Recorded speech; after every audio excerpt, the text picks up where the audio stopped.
this song. I help Mama Liberia. Liberia is on the rising. And I repeat, Liberia is on the rising. And then Dolo tells me, Magdalene, where your courage comes from.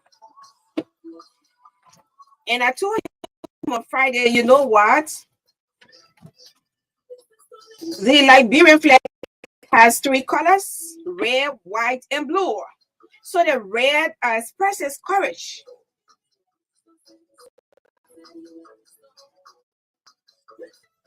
And the blue represents the dark continent of Africa.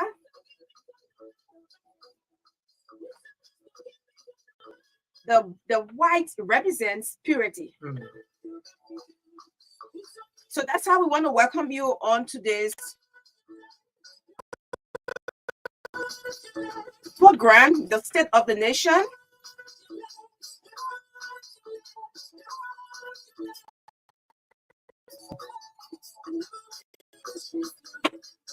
36 days to elections, and we can see campaign activities all across the country.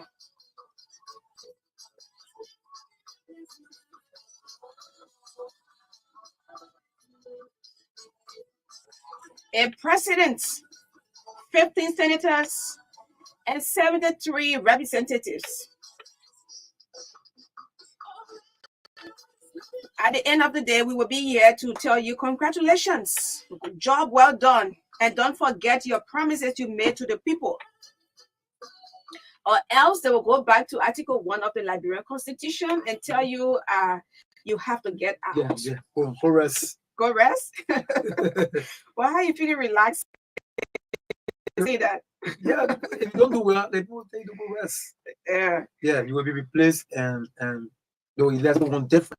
So, like you said, it's good and good to be back on State of the Nation, like you said. And 36 days, we are very close. Very, very, very close. Very close. 36. So it's actually 1 month. 31 days in a month, right? Yes. What? 1 month? Did I count it? 5 days. What? 1 month, 5 days. Very close. To have a new president, or whether Liberians want a routine, whatever decision is in the hands of the people, right? Yes. And then 15 senators, 73 representatives. Yeah, so I mean, it's good to be back, and we want to welcome you to the first and fresh edition of this week. It always promises to be great on this platform. Yes, I'm here alone today with Dolo. Dolo is staff here at the Truth FM, and he's the head of the sports department, and he's also Naomi is the head of the Naomi. Oh, I'm sorry, Naomi. Yeah. What's up, Naomi? Yeah, so don't be the no, she won't. Yeah, she doesn't go that far. Yeah, so Dolo, who is an extension, a State of the Nation extension, and we're also trying to bring on Sue. Sue is also a State of the Nation extension. You know, sometimes you have to borrow time from Traffic Plus. We're always into that time, especially on Friday when you guys are bringing the business and economic forum can be so interesting that sometimes you can be taking the time and just fly. Yeah, like the young guy we had last week, so interesting, talking about True Liberia, and we went above, but again, like you said, Roland Carey, right? Yeah. You mean Friday or the I'm talking about Friday. This not Friday? Yeah. Oh yeah, that's not Roland Carey. Yeah, I will get his name, but he's the CEO of True Liberia. No, the True Liberia. Yes, True Liberia. Friday, what's that True Liberia? Oh, okay. Yeah, I'm thinking on the other Friday. Yeah. So it's good to be back. And today we will go to the US to talk with Gabriel Williams. Gabriel Williams is the former Deputy Minister of Information. He's also a former Liberian diplomat to the United States, and he's the author of 2 books. Yes, so that's it. And these books include The Heart of Darkness, and yes, I'll try to lay my hands on the other one. And then we'll also go to Maryland, the southeastern part of Liberia, to speak with our correspondent, not correspondent, but analyst. Yes. Yeah. Rashford Gardiner is on the standby to give us update on what's unfolding in that part of the country. So yes, and we have a lot to talk about here today. And yes, Chris is not well. Okay. Yeah, he's not well. I call him, I don't know. I just woke up this morning. It was around 7. Yeah, and I called him. I said, Chief, good morning. How was your weekend? Did you go on the farm and check up on him? I didn't know that he was not well. I said, you okay? Yes. It just came to me that I should check up on him and find out whether his health status was very stable. And he said, no, Magdalene, I'm not well. But are you coming to office? He said, yes. Yeah, please come to office. And after checking up on him, then later on, after 10, 11, I received a call that he was, asleep. He wasn't well, and I had to rush, to come to the office. But yeah, I asked him, you can come on? We will be here, and at least you don't have to, be. Yes. Myself. Yeah. So, and he said, please, I'm here. I'm watching your back, and you can go on. So, yes, if you got his number, don't call. You just send a text to him. He's resting. And we hope tomorrow he will be on by the grace of God. But rest assured that we're going to have a wonderful time together from now to 5 o'clock. Yeah, he always promises to be great on this platform. So what's coming up? Do not forget the letters. We started distribution of the communication. The debate coming up. The 13th of September at the Royal Palace here in Congo Town. Cinco Palace. I must say Royal Palace. I took the two hotels and joined them together. Yes, Cinco Palace Hotel in Congo Town is good. Every presidential candidate is entitled to bring 20 persons, and we're going to respect time. So I started distribution of communication already, and I've talked with a lot of them. Yes, President Weah is expected to drop. Chief Chris should have dropped it up to his cousin. He called mobile model his cousin. Yes, he should have dropped it up to him. But yes, I think when he's well, maybe tomorrow, probably tomorrow or day after. And also to so what about United Party? Going to the political parties? I know you know many now. Yes. The party headquarters. Yes, but I need to know United Party HQ. Oh, you don't know the place? No. On a serious note, the guys try laughing at me, and the other time I don't know. Broad Street. Yes, but I have to go there. The last time we went at the rescue center. So I've been to that other area before. Okay. I went there, and I mean, not to talk too much, but let him come for the debate, and then after we will have to. Yes. Yeah. But on a serious note, I mean, there are some, multi-party democracy is good, but it's also not healthy for me.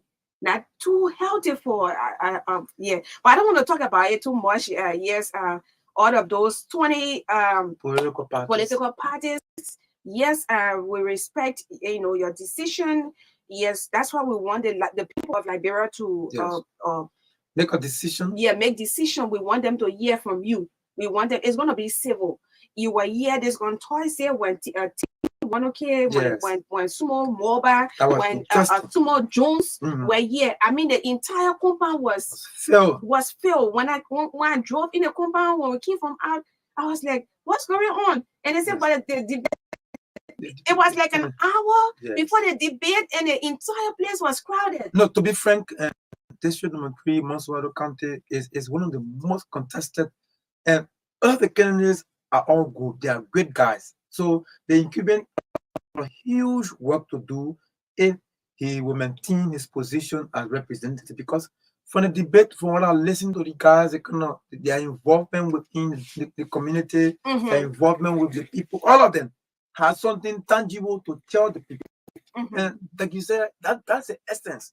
Coming to the platform, telling the people what you have done and what you will do just in case you are fortunate to be elected as representative. So district number 3 is really, really hot. It's highly contested from what we listened to last week from the guys who are aspiring to replace and CB Bashaw is the current representative from there. So, and that is exactly what we want for the rest of the districts. We want you to come here and tell the people what you have done, what you will do, and when you are elected as representative for the people, because they need to know you, they need to know your platform. And you know that from that debate, some people got new set of supporters. Of course. Yes, some people got, even myself impressed. If I'm voting right in that place, I would have gotten my candidate that day. Yeah, but yes. You're gonna announce it. You're gonna endorse publicly. I'm gonna do endorse. You're going to endorse. So debates really, very good, and that's why you see in civilized country, it is taken very seriously. They don't joke with it, because especially the presidential side of it, they open it to everyone. You have to go. Yeah.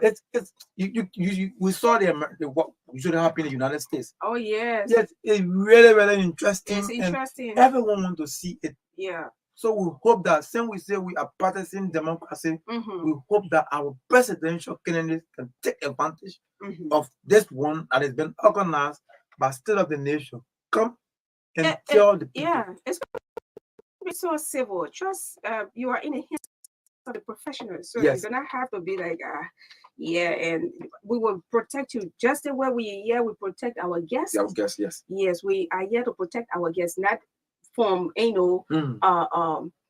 unprofessional stuff wherein others will call and want to do this, will cut you off. We try to respect everyone. Yeah, we try to respect everyone and be very civil in our conversations. We try to be very civil, and that's how we started on Thursday, right? Yes. On Thursday. And we sincerely apologize. We could not bring you the anti-drug awareness hour because we are in this season of politics. And yes, we had to do that on Thursday. But rest assured, is going to come up this coming Thursday. A young guy walked to me and said, "Magdalene, I followed the show." He said, "I take in drugs." Wow. So I really want to know whether he's serious. I told him, he came the first time, and I told him go and come back. So he came again, and I told him go and come back. So I really want to know whether he's actually persistent, whether he actually committed, whether he really wants change. So I'm not saying I got the money to change him, to rehabilitate him, which of course is very actually expensive. I wish I was in a capacity or had resources to help. Yes. I would have helped a lot of them, but we will bring him on. Yeah, we'll bring him on twice a year, so he can have interaction. What led to it, and but those of you, a lot of people call me and say the show, but you know what was served on Thursday. It was for the purpose of Liberia. The district number 3. We went there. That's where we bought those guys came from. Yes, that's where we first set up group. Yes, those guys, and they need water. Their sanitation issue is so serious. Their roads and everything. We're not telling lawmakers say go and build roads and build bridges. That's not your responsibility, right? But if you are doing it, it's an added advantage. It's a plus for you. But do not be holding your lawmakers accountable for not building roads, for not building bridges, for not building schools. They are there to make laws. They are there to represent you, and they are there to what again? Represent, make laws, and oversee everything within the district on your behalf, at the legislature on your behalf. So these are things that we have to ask questions that are relevant, that are important. We need to ask questions. We need to find out from these legislative candidates what are their plans. We need to ask these when it comes to watch. Yes, watch is something I think very important. I was just about to make thank God that you added it as part of the debate. It's part of it. They hear from those aspiring for the position what will be their plans for water and sanitation. It's still one of the major challenges that this country is faced with. Water. Water. Safe drinking water. Safe drinking water. We are still finding it difficult to have pipe-borne water for our people. Our people still don't have water, even though we have abundance of water across Liberia. But our people are still struggling to have safe drinking water. We need to, it needs to be a priority. Yeah. A presidential priority. It needs to be a legislative priority. We want to see a sanitation. See how bad our communities are. See how filthy most of our communities are. We need to also attach seriousness to it, to see to our lawmakers when they are elected, what will be the action to make sure that we can have safe drinking water for our people. We cannot be surrounded by water and our people don't have safe drinking water. It's still a major challenge. You get to notice it when you go and when the dry season comes. You go into Bourgeois Island, go to Right Hill community, most of the communities, we are still fetching water in buckets in our heads. These are things that people have passed by long ago. They have running water in the home, they fetch water right in their houses. When will we reach there? We need to set goals and priorities on water and sanitation. That's why when the representative aspiring and candidates come here, we try to ask them, what will be your priority areas? What would you do to make sure that Liberia or your district can have safe drinking water? It's very important. Yeah, very. It's very, very important. Thank God that most of the presidential candidates have also spoken about it, and they need to make it available. Yeah, we still have open defecation.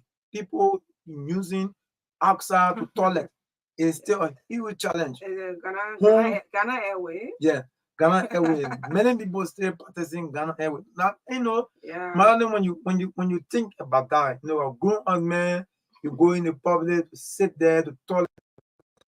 Open defecation is still huge in our towns and villages. People still toilet outside. People in Monrovia here, in the height of the city, of our capital city, there are homes that don't have toilet. People still live in your area that they have to go out. You sleep in your room, you get outside the house, go to the toilet. Houses should be built with toilet. It's still a huge challenge. That is also part of watch. What would the government do? What will be a policy that will be ensured that when people build the houses with toilet facility?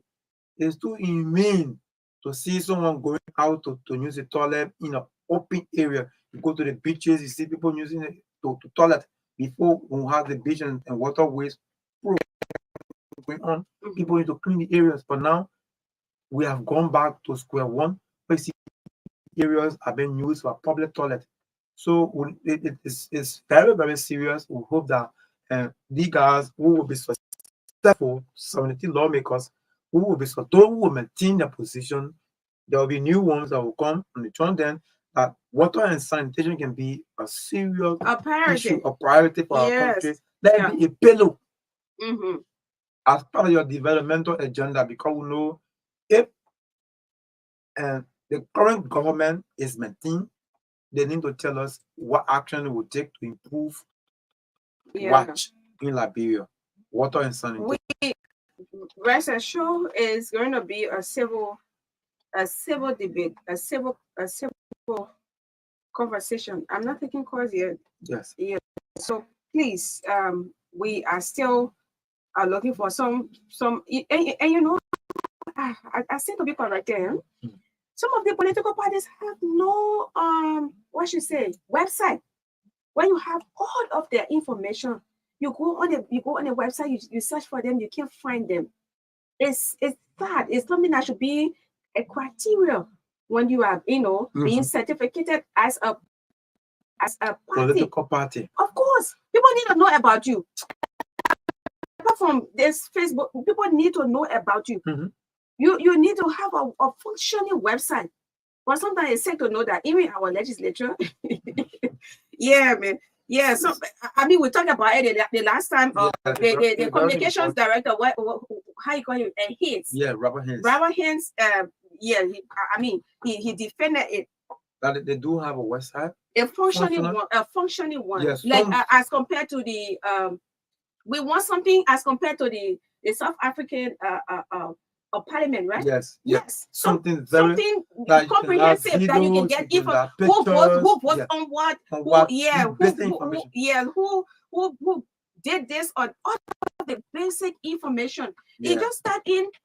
You type in whatever you see all the information. Yes. We need something like that. All of the and students have actually complained about this. Sometimes you want to get information on a ministry or agency, it's so difficult. And you are doing research.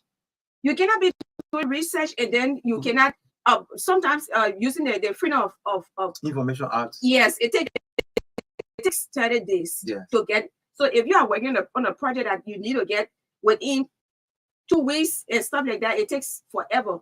So I mean, some of these information should be placed on website. Some of the political parties do not have website functioning website. Wow. So I will take my time and search for the ruling party, the former ruling party, and check for every one of them that have a functioning website apart from Facebook page, and then we can acknowledge you for that. Yes. It's important. I don't think it's so huge to build a website and maintain it. It's not anything. But here, what we do here is, we don't believe in media. Yes, our people don't believe in media. For sure that you are now. They don't believe in. We are in a digital world. Of course. You see, anything that you want to know can be found on the internet. Imagine running an institution like a political party, and you don't have a common website that can be managed by anyone. National legislature not having a functioning website because they don't believe in media, and let that information dissemination be very difficult. You are there talking about students doing research. You have to go to the Capitol building asking from office to office. From office to office. You have to, why are we still using? People are not using shit anymore for basic information. You keep it there in files. All these things should be on your website. That children, that students, for example, the number of bills that were passed from last term, everything should be there. What were the bills about? Who introduced the bill? So basic information, children can find it. That's how people learn. Even media people can get it from there. That's how it is. So, but many of our documents from the code at every sector, we are still writing on paper. We are still printing them and putting them in files and keeping them. You can have them on the internet as well, that people can research and get them. Do it. Hire people to do it. We have professionals here who can help you. Political party, it will not cost you 10,000 to build a website and manage it. That's too much. No, I just want to say it because it's actually from it depends on what you want. 500 upwards. Yes, 500 to 2,000. Yes. You can get it and have people to manage it. You are talking about the Capitol building. If you go to the media department, how many persons do you see there? I don't think there are any 10 or 5. But and that is a very huge governmental entity. You should have over 10 media persons working in that area.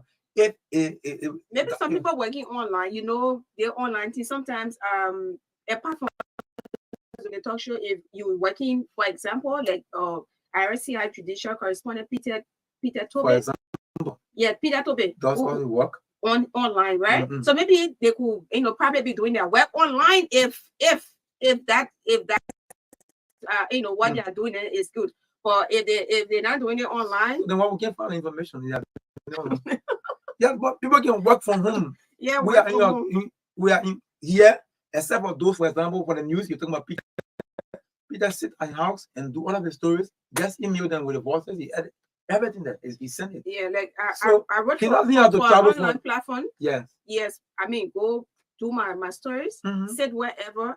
That was even during COVID time. Yes. I was doing investigation on the online learning launched by the Ministry of Education, or let's say relaunched by them because it was introduced in during Ebola time. Yes. So they try to be more creative according to them in quotation that they have reintroduced it and it was running. So we wanted to know how many persons it was actually, how many people, how many students do you have, but how many persons was actually making use of this opportunity or taking advantage of it.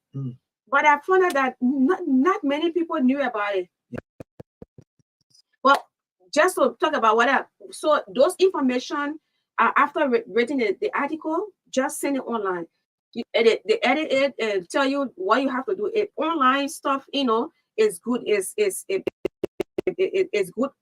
Is really good when you know how to manage what you are doing. Yes, I think exactly. We hope that our people can get used to it, and we can make use of the internet for research purpose. People will not go at office to do. For example, you want information, you gotta go to the clerk.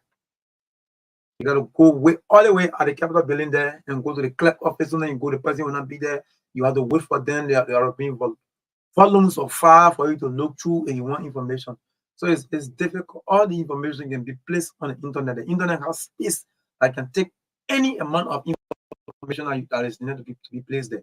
So that make use of it. Then hire people to do. There are professionals here who can do it.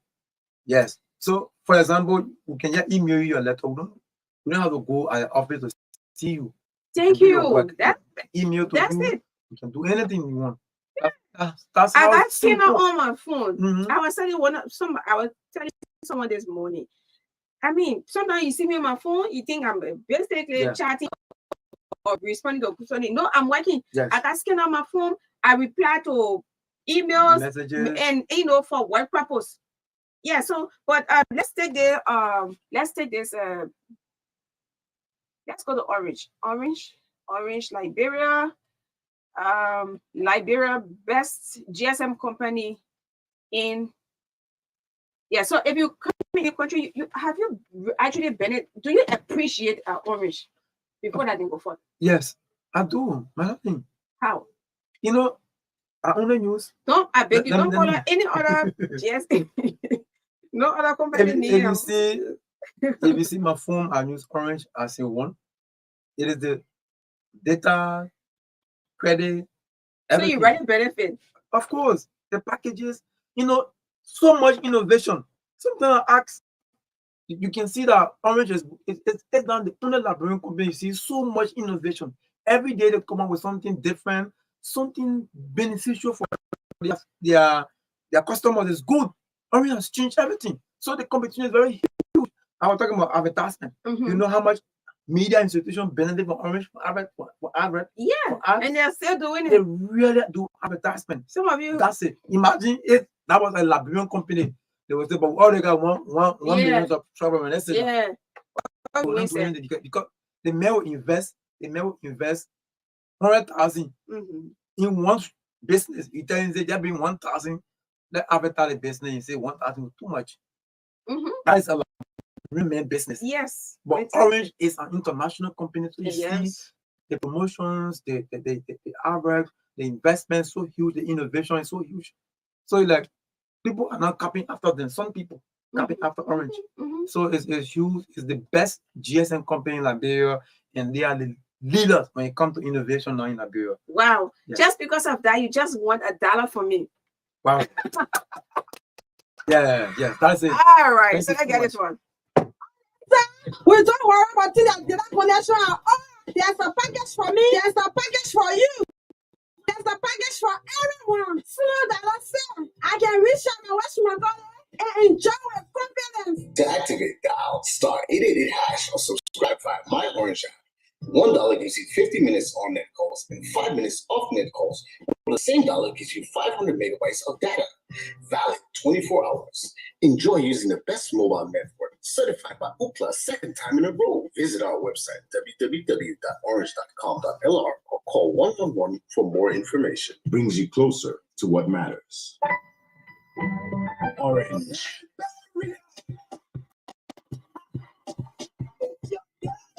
Liberia is a multi-party democracy, and its constitution mandates that presidential elections be held once every 6 years. Article 1 of the Liberia Constitution states that all power is inherent in the people, meaning the people are the deciders of who becomes the next president. On the 10th of October, 20 presidential candidates will be vying for that seat. State of the Nation brings live to you presidential candidates as they showcase their individual presidential plans for Liberia in a debate. It is a presidential debate among 20 presidential candidates as qualified by the National Elections Commission. Listen to the roll call. Edward Appleton, Grassroots Development Movement. Joseph Boakai, Unity Party. Arlene Brown, Liberia Restoration Party. Alexander Cummins, Collaborating Political Parties. Simeon Freeman, Movement for Progressive Change. Tiawan Gonglo, Liberian People's Party. Lucinin Kamara, All Liberia Coalition Party. David Kamu, Democratic People's Party of Liberia. Alexander Colley, Reformers National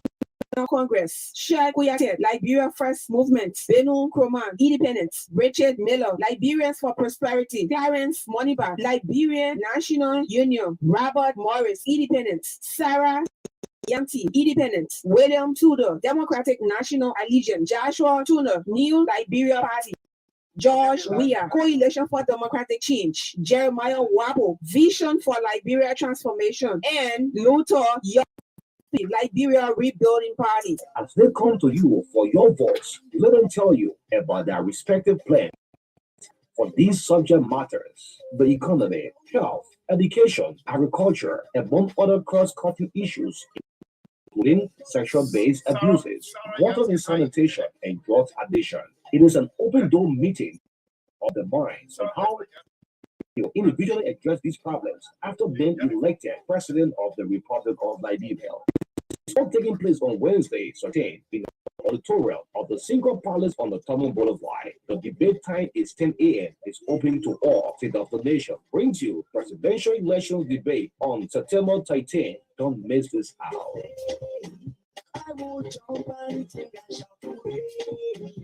Kwame Krugo Johnson, you see me talking like that. I'm very, very happy today.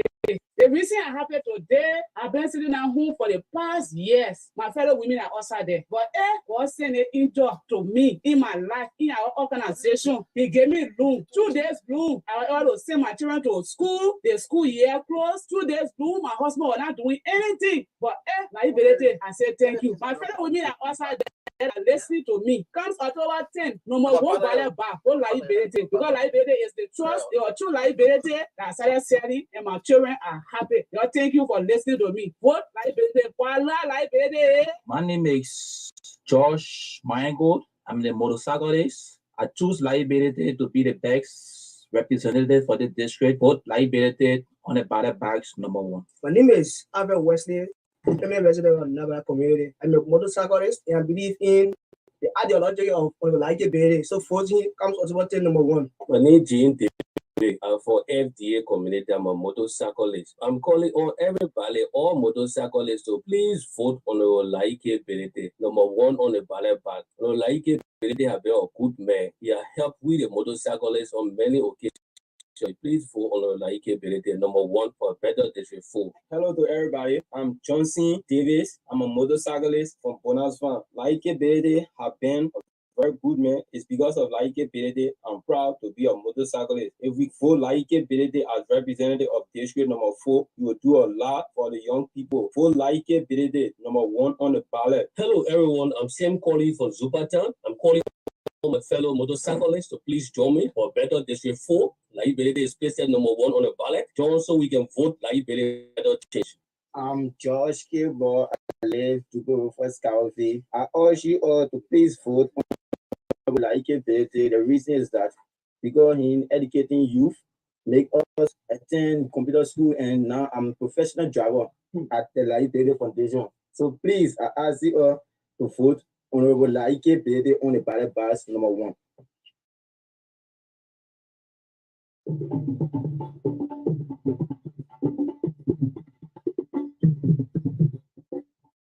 Joe, this thing needs to stop. What thing you talking about? Just the other day, Monsina tap on a roof of her shop by some people. Why? Because she put her hand up to run for community chairperson. And yeah, but myself, women are getting attacked for choosing to take part in politics. And you know, they're not only Mazina, the same thing happened to Orita. Which Orita? From our district, and her supporters were attacked during the launch of their campaign. This is very wrong. My people, I am very disappointed over the violence committed against women during this election period. Election is now war. It is an opportunity for us to exercise our constitutional rights and vote. Women have the right to run for office and take part in politics at the national and local levels as men. Do you know that Liberia also signed many international laws which stop violence against women? The Valley Protocol also stops all forms of violence against women in elections. We need to be civil as we go to the poll come October 10, 2023. Women should be given the chance to run for office and elect their leaders. This is the democratic thing to do. What is the Valley Protocol you talking about? Let me answer ya. Mama, sir, the Valley Protocol stands for violence against women in elections. Women should help to promote the participation of women. Like the book people say, it is time to be allies. We need to work together to end all forms of violence against women in this election. Together, we can create a political space for equal participation for all. This thought-provoking radio skit is brought to you by the National Democratic Institute with invaluable support from the National Endowment for Democracy. My people, Liberia made history in 2005 by electing the first woman president in Africa. Even now, we have a woman as a vice president. So why is the number of women in the national legislature so low? Instead of us going forward, we are going backward. That's why I called this meeting and invited all young community advocates to discuss the importance of women participation. Pajo. Yes, Doku. Thank you for inviting me. This thing is very serious. Liberia is now 156 of the 162 countries on the Gender Inequality Index and 163 out of 185 countries on a list of women in the law-making bodies in the world. Just listen to this. The average percentage of women in the law-making bodies is 26% for Africa and 17% in West Africa. For in Liberia, women make up less than 11% of the 103 seats in our legislature. As we draw to this year's elections in October, let us come together to promote the participation of women, one to win. Yes. So, Lopu, what is the importance of having women in politics? My people, women participation and inclusion is an important part of democracy. It leads to better politics that will find solutions to things that affect women and children and will make more women to speak about things that affect them in the legislature. Women will now have more voices in the legislature. In the countries that have more women in the lawmaking bodies, better decisions are made about education and health. The women are more concerned about their children going to school and for their children to be healthy and not to be sick. Yes. Women can do it because more women equals better politics. More women's voices can help to improve things in many countries. Lopu, yeah, John. We hear all these good things. So what can we do to make more women participate in politics and win plenty of seats in the legislature? All right, John. This is what we can do. We can do the following things. Political parties can make party primaries more friendly for women to ensure that women can make it on party listings. Civil society organizations can work with the legislature to make laws for more women to get in seats in the legislature. Legislature can make laws which will make political parties to include more women on their party listing. We can do this and more to promote women representation and participation. More women, better politics. More women, better politics. Better politics, more women. This thought-provoking radio skit is brought to you by the National Democratic Institute with invaluable support from the National Endowment for Democracy. We don't worry about the connection at all. There's a package for me. There's a package for you. There's a package for everyone. Small dollar spend. I can reach out my watch my dollar and enjoy with confidence. To activate, dial *888# or subscribe via My Orange app. $1 gives gives you 50 minutes on net calls and 5 minutes off net calls, while the same dollar gives you 500 megabytes of data. Valid 24 hours. Enjoy using the best mobile network certified by Ookla second time in a row. Visit our website www.orange.com.lr or call 111 for more information. Brings you closer to what matters. Orange. All right, welcome back. We want to welcome you back after years playing all of those jingles. Yeah, Dolo, you have to yeah, take this. All right, so we're about to go to the southeastern part of Liberia to speak with Rashford Gardiner. Rashford Gardiner is our southeastern analyst who give us updates on all of the happenings within the southeastern part of Liberia, and we'll be looking at security harassment along the southeastern highways. Meriden County Superintendent says independent candidates okay to oppose legislative seats. Yeah, and then also the Tubman University Staff Association embarked on an indefinite go-slow. I mean, every time something is popping up from the Tubman University, but let's listen. Let's hear from Rashford Gardiner, who gives us update our southeastern analyst from Phoenix FM. And yes, good afternoon, sir. It's good to have you on State of the Nation again. It's been a long time. Some issues and ups and downs, but we're here. We're very glad to be here to divulge information to the people. All right, so let's begin with the security aspect. You are reporting that security harassment along the southeastern highways. Can you please explain to us what do you actually mean by this?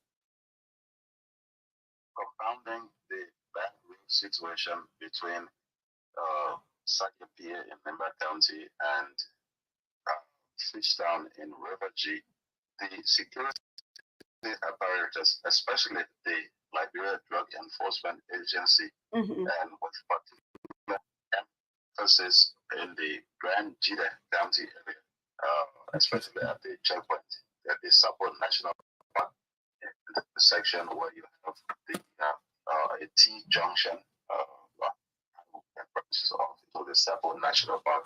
The LTA is there actually harassing people, especially coming from people who already suffer in the bad road condition. They would demand that the motorcyclists give them up to $500-600 so as not to go through the trouble of searching their luggages, or they're going to park you and hold you or 1 or 2 hours. Today, I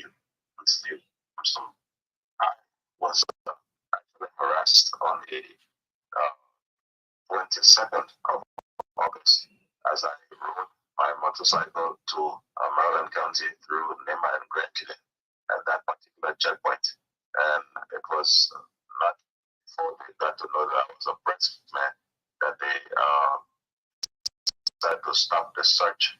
But it's basically is it harassment, or they do the normal session where because sometimes along the way at some checkpoints you have to get them from the vehicle, and then you have to disembark the vehicle and then walk past the checkpoint, and then they do some search, which of course yes, I think it's normal. But are you saying harassment or the normal search? Harassment and extortion of money. First of all, you have to have vehicles flying, mostly motorcycles, and because of the bad road situation, people resort basically to motorcycles for their basic goods and services. And so it's not like the vehicle comes to the checkpoint and then they ask passengers to disembark. I'm talking about motorcycle carrying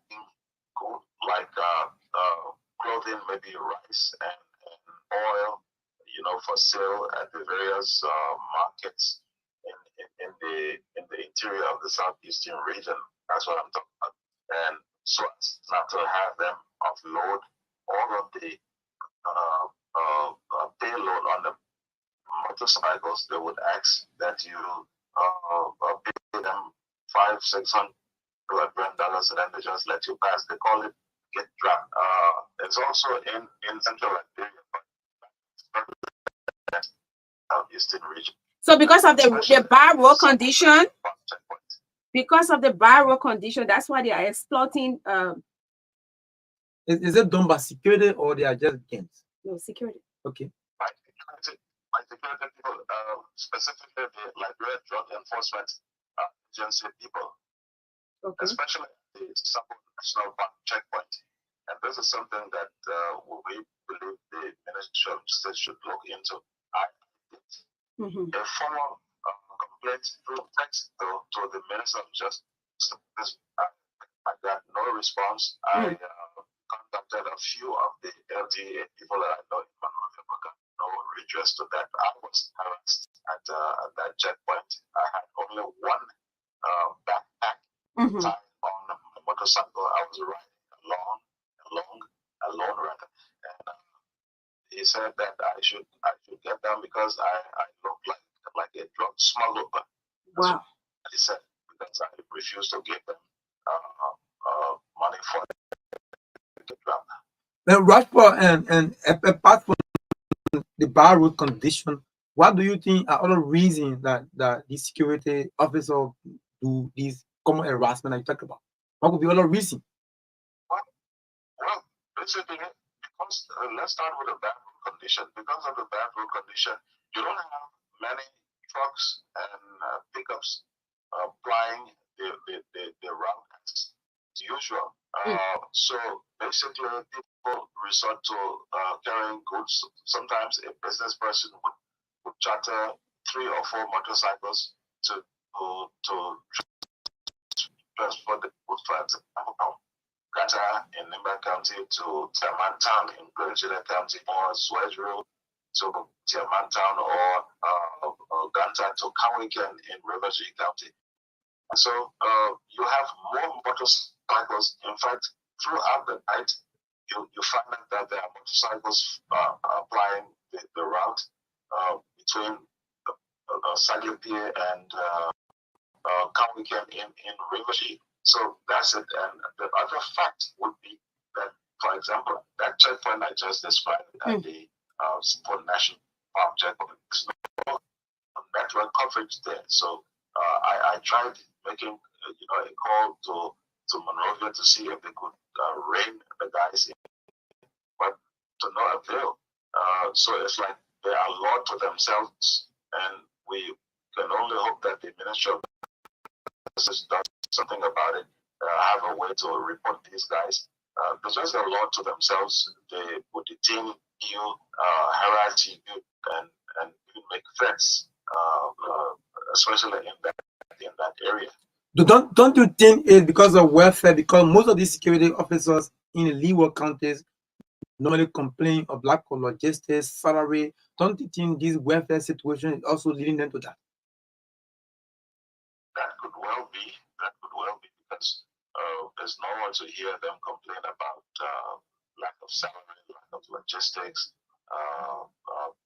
Security guys are assigned from, say, they're taking from Monrovia and assigned at River G. They don't know anyone there. There's no lodging facilities for them. They have to fend for themselves in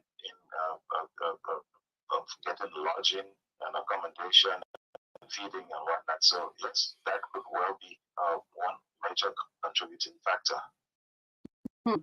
So they are actually out of logistics. Have you been able to see whether they already have vehicle? I mean, some function vehicle helping to carry on their operation, because I'm really concerned. And right now, as we speak, for example, I have never seen a functional vehicle for the LDA out of Monrovia. I've never seen that. I've seen a couple of motorcycles in Maryland and maybe Grand River G, for example, but not Is it because of the bad road condition? That's why, or is there any reason? They just lack it, no support.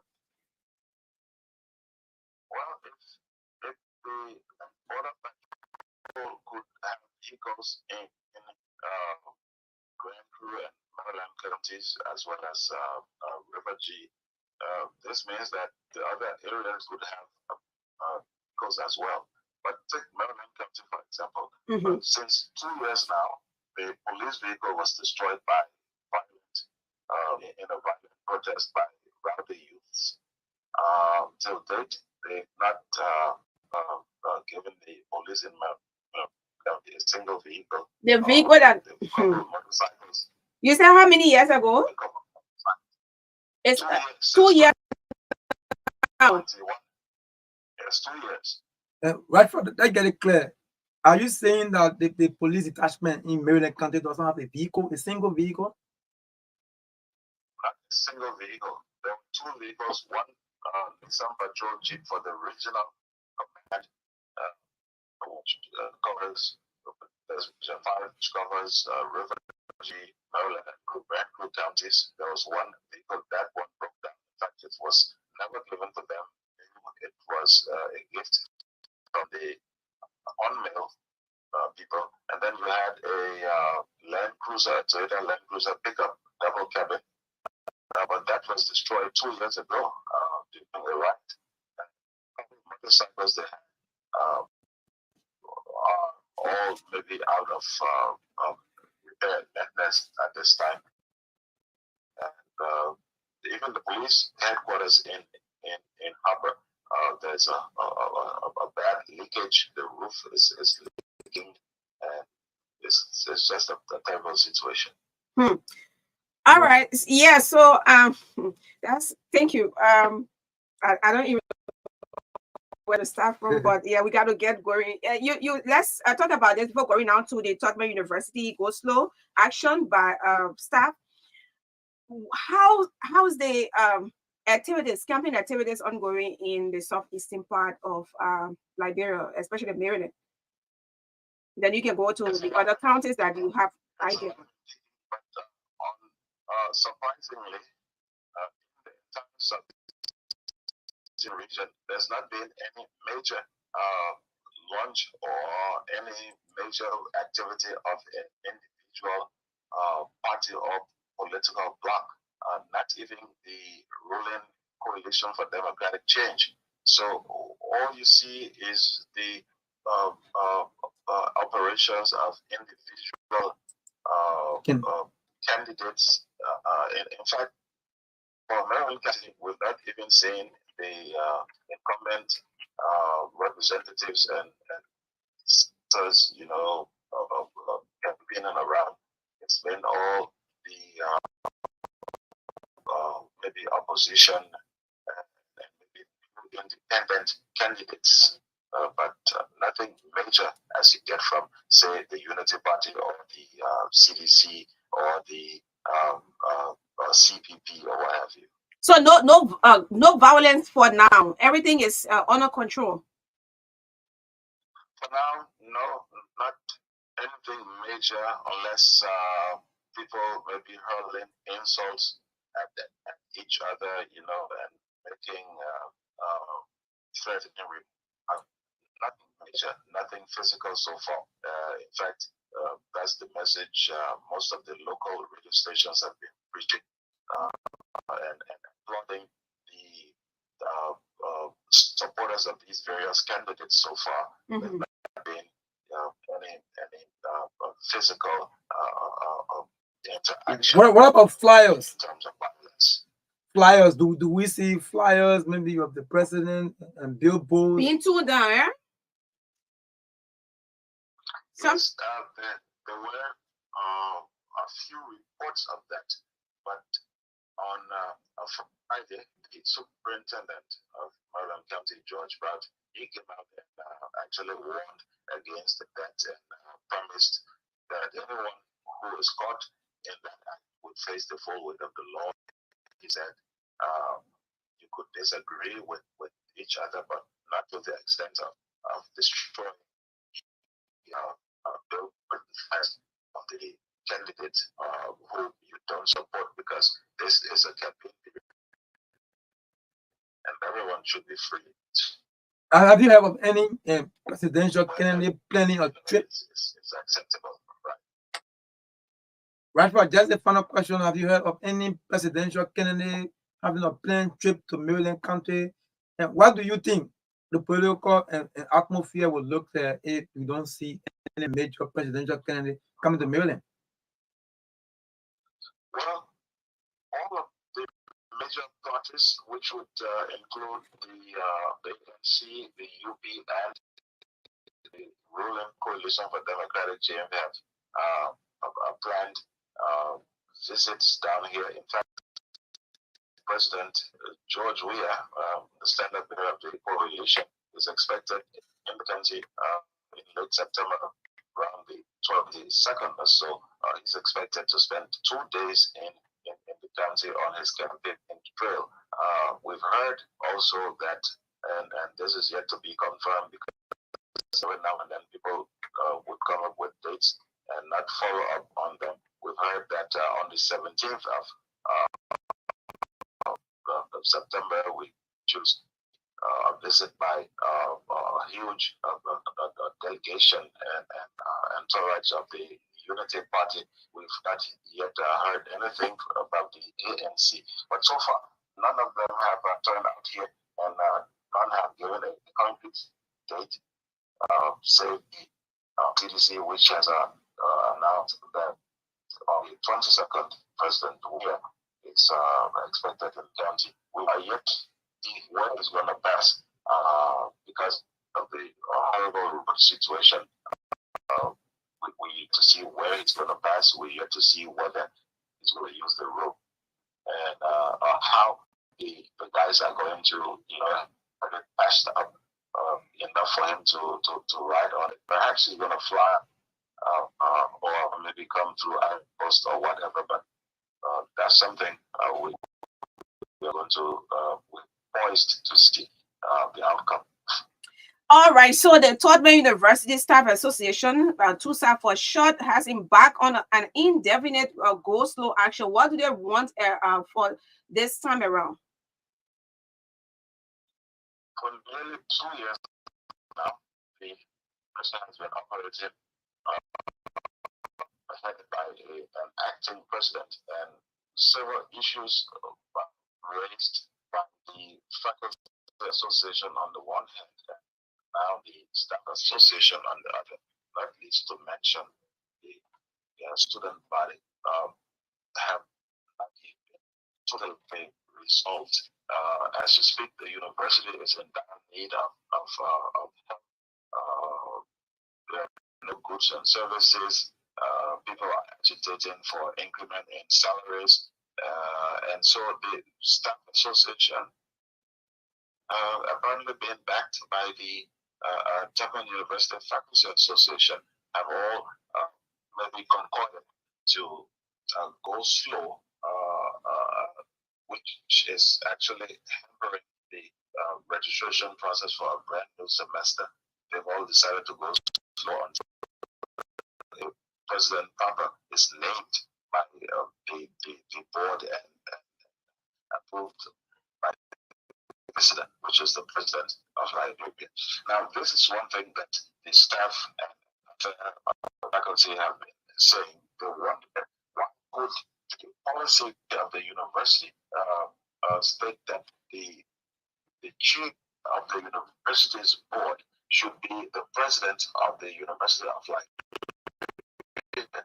You know that there are always issues at the University of Liberia, and people argue that the president of the University of Liberia has his hands full.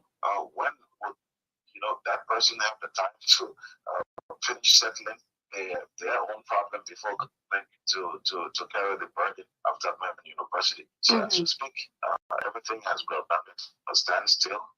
new student registration was in progress till this morning when it was rudely disrupted by chanting staff members who were all dressed up in black. There used to be many foreign teachers or lecturers at the Tokman University. We say have them and students as well used to choose from other parts of the country to come to the university.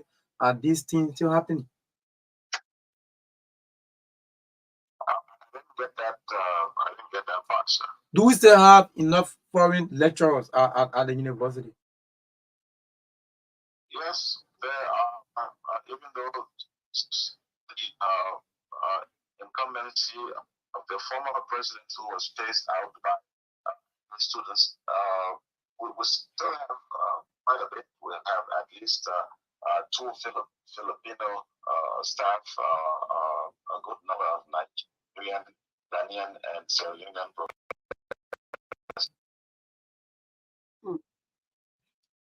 What about enrollment? No, it's trying to reconnect. Wow, is that right for rule?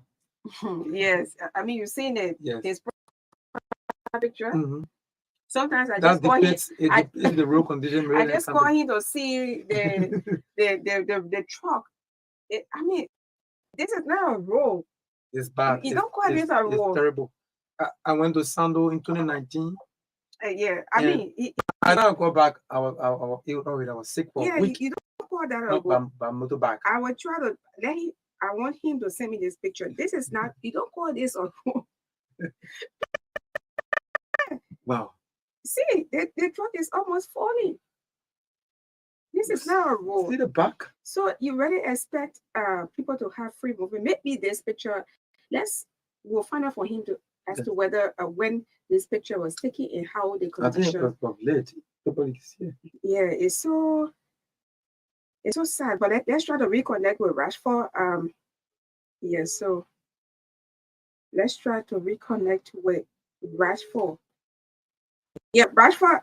Yeah, sorry, I think it's from your end.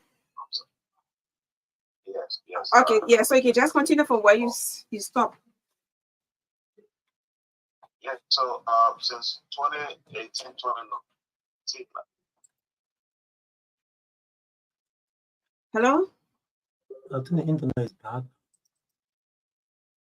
Rashford? Yes, most of the foreign staff had left the university, but yes, we still have a good deal of them down here, even though most of the Americans and the Filipinos had left. As I was saying, we have only two Filipino professors, at least one Egyptian and a good number of Nigerian and Sierra Leonean professors, as well as a few Ghanaians. Okay, so I want to find out what actually prompted this statement for the superintendent to have said independent candidates is okay to oppose a legislative seat. Well, we had a flurry of independent candidates or candidates who are sympathetic to the ruling coalition. Remember, we also reported that there was this in the coalition camp here, wherein it became apparent that the vice president, when she visited the county around April of this year, actually endorsed the port manager, William Wallace, who is actually going on the ticket of the NPP, which is a constituent member of the Coalition for Democratic Change, which, of course, from all indications, was kind of confusing because we have this the framework document which states maybe that if there is a candidate already an incumbent candidate, there should not be an opposing candidate within the same coalition. But we have this situation wherein, at least for the Harvard District representative position, the incumbent Hello. They come within the coalition that change. Yes, hello. Be go awesome. Are you there? Hello? I'm here. Okay, yeah. Hello, hello. Yeah, okay, yeah. So yes, so we gotta take leave of you. I think your network is a little bit terrible. So Okay. yeah, thanks so much for the information. And yes, so we will get to you, or please get to us if necessary. Okay. Okay. Thank you very much. Okay. All right. So that was Rashford. You mean from here? Okay. Yes, Rashford Gardiner, our Southeastern analyst, there giving us update from the southeastern part of Liberia. What you actually got from? Yeah. No, put it on. Okay. Yeah. So I think that is the art. yeah, that's what you're looking for. Yeah. So what you actually got from that really, got you so astonished? For the rule, it's obvious that the rule is bad, and the security issue is the same. Even here in Monserrado, where we have the government seated, security is a huge challenge here, and people of late being killed secretly, you don't know. So harassment will be obvious. Our in Sanwa, I told you about it. And what the guys go through over there is really, really, really difficult to work. Imagine, Madeline, you leave your family here, you go to Sando County, for example, to work as a security personnel. You are not providing housing, you are not providing water, you have to rent your own place, you make around 120, 125, and your family is here while you are under SAAH. You have to take care of them. 125. Yeah, so sometimes sometimes we say it, they shouldn't be involved with these acts that bring the police or the security sector to public disrepute. But again, these guys are not being catered to the way they should be. You can't send someone all the way in Maryland County and you expect them to survive on 125, their family here, maybe their family somewhere in different county to survive. So sometimes these are the reasons you see them involved with those clandestine acts that they usually carry out along the road. It's true. The guys have to carry out these things to survive, which is wrong. But for them to stop it, we need to provide those necessary assistance to them. There are benefits they should be given. So someone that will serve as a security in Maryland County, maybe the president may sign from Swallow or from Limba to Maryland. I saw a guy there who said to me he was a son in Bond County. Yeah. And they transfer him from Bond County to Sando County to work. Can you imagine? On the same salary, no extra benefit, no housing. Some of them, they don't have housing. I think most of the security guards are so almost like what you saying, almost like saying go and steal, right? Go and steal. Yeah. But I just yes, and then the parable comes in where you try to go, but I mean, we're not here to support, the kind of but sincerely speaking, these are things that instigate corruption. Yes. Yeah, these are things. On the other side, it's not just possible for humans to be satisfied. Yes. We can be satisfied. Even God can just satisfy, because I don't care how a person will have, as many as they will still want to get more. Yes, but it will not be through cocoa means. No. I don't want you to. I don't want you to say that. I mean, human being will not just be satisfied. Whether they get it through the earning it earnestly or honestly, or using the other side, humans will never just be satisfied. There's a simple example where we the women, then we can go back to what we're talking about, right? A simple example to women. Women got hair, women got lashes, women got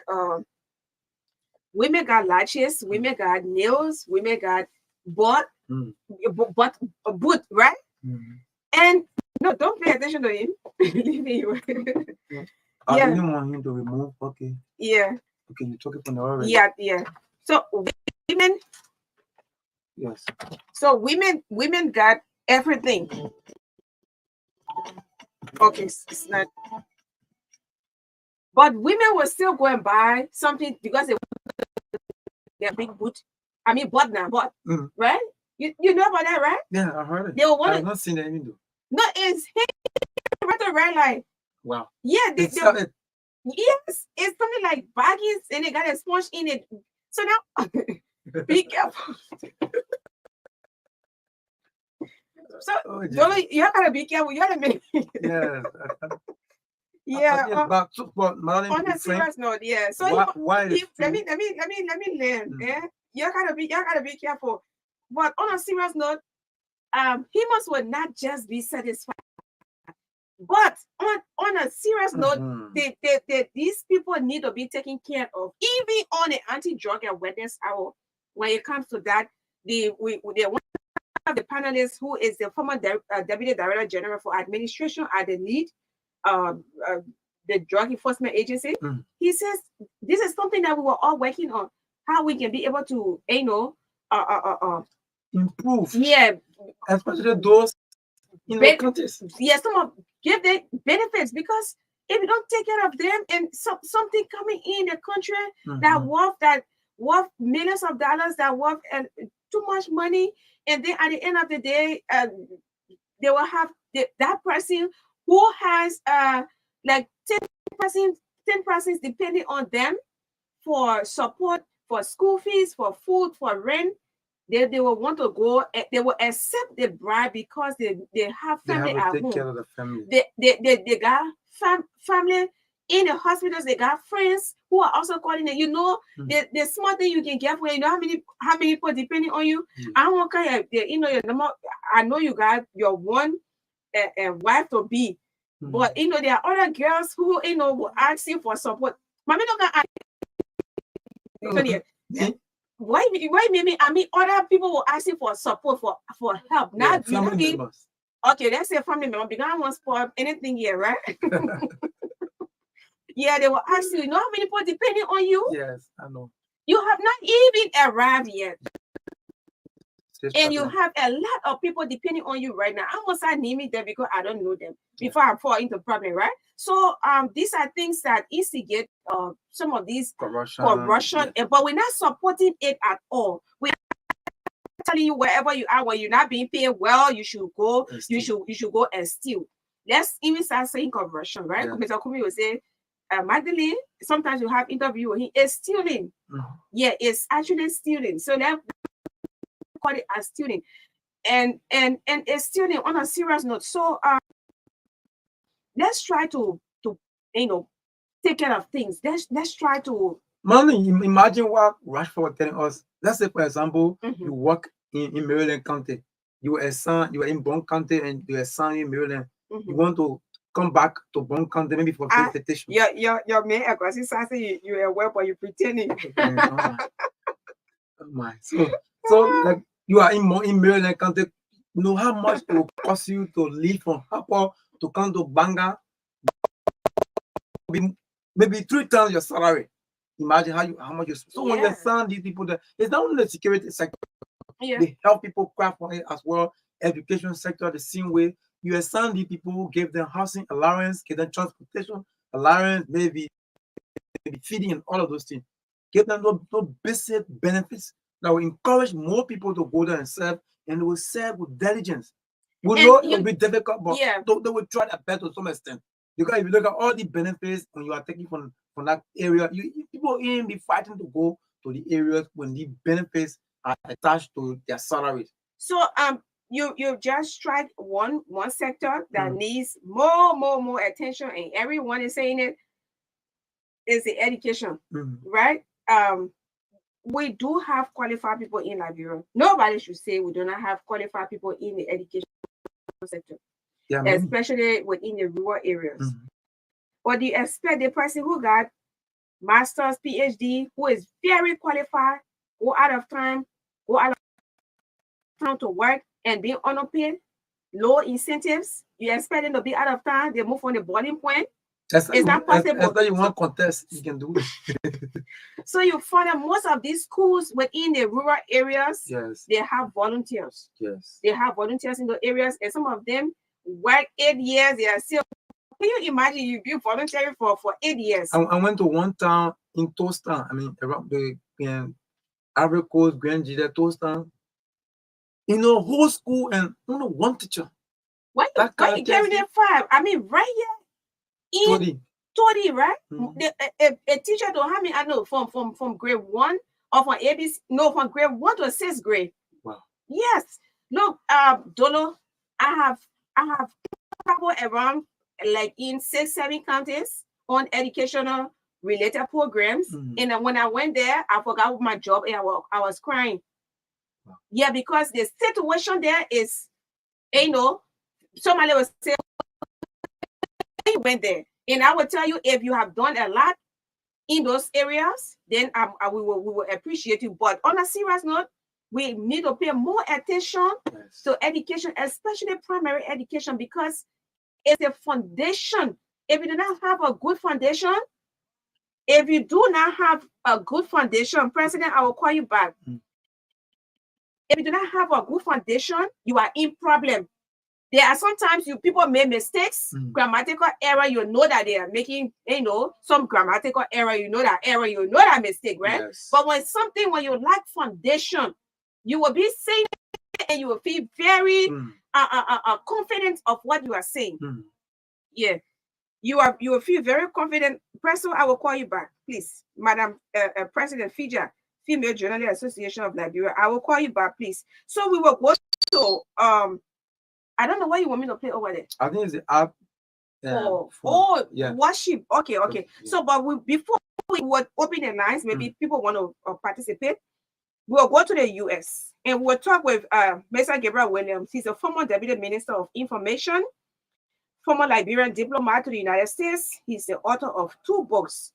And we're going to be talking on some trending national issues. And also we will talk about the situation in Niger and ECOWAS intervention as well. So let's take this commercial and we'll be right back shortly. Good morning, Dr. Good morning to all our listeners. We missed out on it. Yeah. You didn't do a proper job.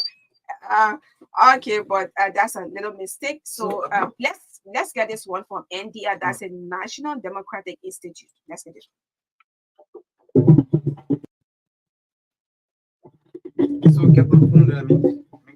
Joe, this thing needs to stop. What thing you talking about? Just the other day, Masina was attacked on a road from her shop by some people. Why? Because she put her hand up to one for community chairperson.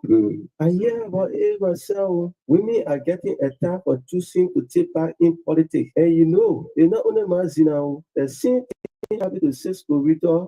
Which Rita? Rita from our district, and her supporters were attacked during the launch of their campaign. This is very wrong. My people are very disappointed over the violence committed against women during this election period. Election is now war. It is an opportunity for us to exercise our constitutional rights and vote. Women have the right to run for office and take part in politics at the national and local levels as men. Do you know that Liberia also signed many international laws which stop violence against women? The Valley Protocol also all forms of violence against women in elections. We need to be civil as we go to the poll come October 10, 2023. Women should be given the chance to run for office and elect their leaders. This is the democratic thing to do. What is the Valley Protocol you're talking about? Let me answer ya. Mama, the Valley Protocol stands for violence against women in elections. Women should help to promote the participation of women. Like the book people say, it is time to be allies. We need to work together to end all forms of violence against women in this election. Together, we can create a safer political space for equal participation for all. This thought-provoking radio skit is brought to you by the National Democratic Institute with valuable support from the National Endowment for Democracy. Okay, so welcome back, and we are about to open the lines to get calls. We will do this for a few minutes, and then we will go to the US to talk with Mr. Gabriel Williams. Yes, and 0777 25 38 19, 0777 25 38 19. If you want to form part of the conversation and just remain civil, we can disagree to agree. You can speak to an issue. You can speak to issues as well, but you have to remain civil, because we don't tolerate uncivil behavior. Yeah. So 0777 25 38 19, and I have the first caller. Hello. Hello. Yes, sir. It's good to have you on. Yes, we're good, sir. You know, I listen to people when I hear about Barrow, we taking $50 and more $20 as a salary, taking a distance, on a thing. That's why we know this to our government officials that people are making above 150, they're not aware that people are making below 150. Why are these setting up? All right. Thanks for placing in your call. 0777 25 38 19. We're about to go to the US, and when we close the lines, we will not take calls because we will have can you send me the link? It's gonna be a WhatsApp call. Can you please help me send me the link so we can? Oh, okay. Yeah, let me send it to him. It's on the still back. Yeah, hello. Okay. 0777 25 38 19. 0777 25 38 19. Yes. Hello. Yeah. Hello, Magdalene. How you doing? Yes, sir. Yeah. My name is Lucian. I'm calling from Duazo. Yes, sir. Yeah. Topic. Magdalene, this content people don't get like yeah. Papa security system. I you look at 200. You look at security. You joking. If I'm a security try to me, anything I can cross now will cross it over because my family needs to survive. Nobody lost their family. So when we want a better life, we better come back to empower security sector. Right? That's the system. Okay. All right. Thanks for placing in your call. Hello. Hello. Ambassador Magdalene Finance. Hi, it's station number 5. Station number 5 remains vacant since the pronouncement of Tomofala. Who are you supporting? We have one of the moment of station number 5. Now we are currently observing all the 16 candidates, and very soon will be coming up with the individual who support them. I love this. We got 3 top candidates. We got to see with that. That's why we are. How did you come to that conclusion? We did independent survey in the 19th community. You know, the 19th community was an independent survey. Well, two issues. One, development and empowerment. We are looking at who are empowerment will talk the United Nations Sustainable Development when it comes to empowerment. Where empowerment consists of education, employment, job creation, everything. So the top 3 candidates, we look at was Kwesi Johnson, Kupo, and that Swap. While we saw businesses, we saw Kupo businesses, Kwesi with businesses, how many students they sent to school. So we took all into consideration. Okay. So we come out with this coming Saturday will be the final very individual at the moment we're carrying. Okay. Individual will be the seat of the district. Okay, so we are to the issue of security, military police, or the military, they are called to service, or what it is true, it is a call to service, we should also the things are then what they are setting because what the police they are there to protect the lives and property. In another thing, you can have an individual protecting the life and property to pay them maybe $150. So the issue is the land they are protecting is very precious. The problem they are protecting is a huge motive. So if they want to take away any of these two, we think we will protect the police. But the police are saying land not protected. If you protect you first they will protect themselves first. You see a policeman on the ring with no room gear, but yeah, indeed, he's straight to protect. The next thing, they put a human being. Okay. You're sick, you're down. So you must protect yourself. We should dignify the life. Yeah, but police lives matters too. All right, thanks for placing your call. We see a person here in Johnson, they're still human beings. They eat, that they got family, they got wealth, they got children. So we should dignify the life. So I mean, we are appreciating them. Besides that, we're asking the government to at least step the salary small. So I do. Okay. The salary ten now for the project hour. So the rest of the sorting. Okay, my man, you gotta go now. Oh yeah, Arvin Pico Foundation number 5. Yeah. Hello. Yeah, good afternoon, Ma. Yes, sir.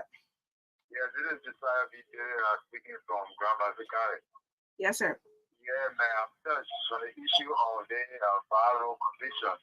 In Grand Valley, we have 2 major bar roads that are leading to our 2 districts from Buchanan, like the road from Buchanan to Electoral District 4, we commonly call Compound 3.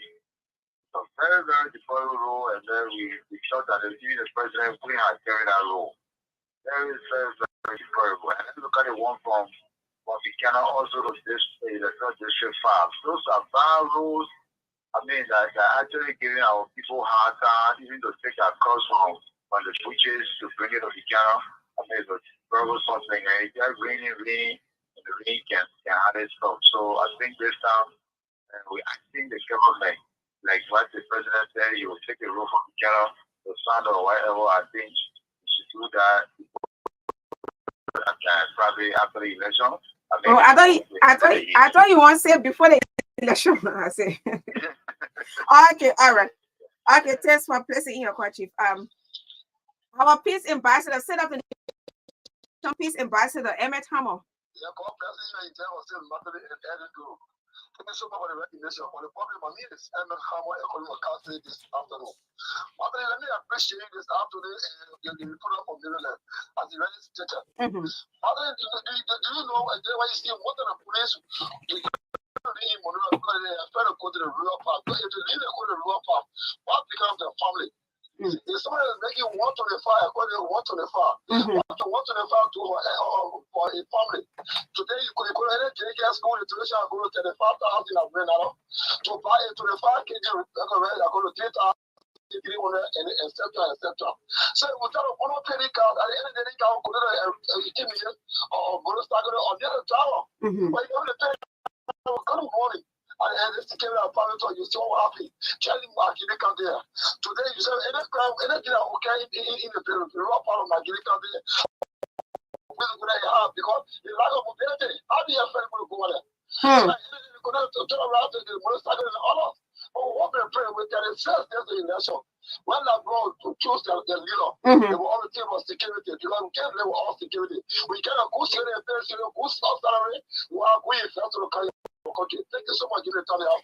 Okay, so Emmett, before I take leave of you, we anticipate to get 16 persons that will be that they're going to do peace message, and we want you to recommend at least 3 persons that will 3 persons to do maybe from the bazaar from 3 tribes.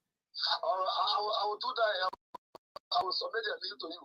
Maybe I want to get a pastor and a parent here because you know the pastor and okay. Okay, so we want to get it from you, and then we will appreciate as well. I will do that. Okay. Thank you, sir. Yeah. Hello. Yes, sir. I'm good, Chief. Thank you. Thank you, God, money. Pleasure being on your show. Okay, sir. It is the voice of being able to only for Central District food. Somewhere around the Oakland, the other on track with Dennis.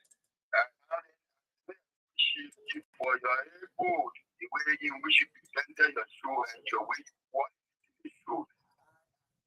Into the correspondent, the analyst or the subcommittee. But basically, my attention was directed to when you spoke about issue about the security that was having to let me go for stress all of the people police or security apparatus. In Monrovia, someone in that bush, I community, they came to Grand Chile, Maryland, and the morning, you hope to get one to buy. They will not be sure that anything come on top. To survive, to compound, here's why people did it. You can elaborate that. We are in, but that means our own son.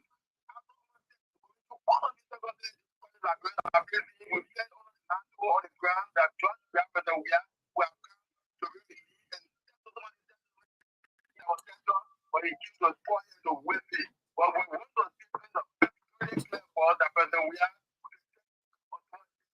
Okay. Okay, thank you for being a good citizen. Just go to the ballot box and express all of your anger. That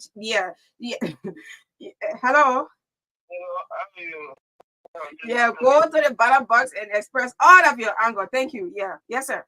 Yeah, my concern has to do with the guy that called and talked about the security issue on the road. Yes, sir. You know, actually in Monrovia, we are intimidation. So when you come to that side, that's better.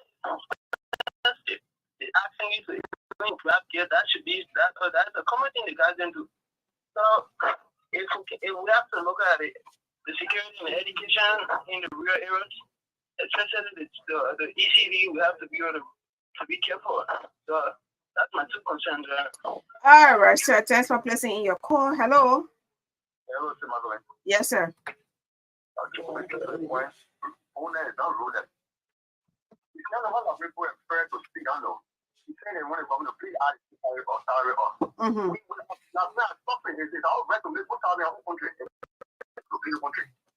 The post there from the little from here, one of the Liberian, you have the president. Because most of the hardless, most of the people in your husband. Because of Congress representing the people of love because they don't care to address the issue. But the only one, which district are you calling from? I'm calling from Congo. Now which district is that? Congo Town, we got District 10 and District 5. Yeah. Yeah, 5, District 5, District 5. Who's that lawmaker? Come again? Who's that lawmaker? Hello? Okay, let me let you go. Yeah. Yeah, hello? Good afternoon, Magdalene. Yes, sir. My name is General Figgins, and I call from somewhere around the ministry. The issue that has to do with security, is like when you build a house and there is no door, it becomes vulnerable. So our security should be well built, well, and secondly, if you go in the night, you see checkpoint around where people come in to check.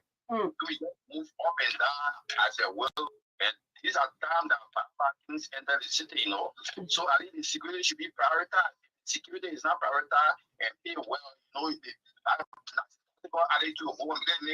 sleeping in the pool, with mosquito biting, then you expecting the water at the end of the day and be baking. He leaves his family, leaves his school bed. Yeah. All right, so let me take Golden Puppet. Yes, hello. Yeah. Madeline, thank you very much for recognizing me. This is the Golden Puppet. I call it directly from district number 4, where on Rosary Bennett, is sooner or later to be re-elected as a representative. But the issue here is that you strike a very key point. the issue of security in this country, I mean, it's only by the blessing of God that we can be around. Let me tell you something. Some years back, Liberians were all in the streets 12, 1, 2 o'clock, or go on block, and when 4 o'clock, the whole street is empty. So it also suggests that people who we thought they would have provided security, they do not have that capacity to do so. So be very disgraceful, it will be very shameful for them to tell us we do not able to handle the issue. Where we are now, I mean, where we are just peaceful people, even the talk about the Southeast. The Southeast is not very sad. Southeast are producing president, the war has become a challenge that nobody can boast of it. People who are even going there to campaign, they are passing through Africa.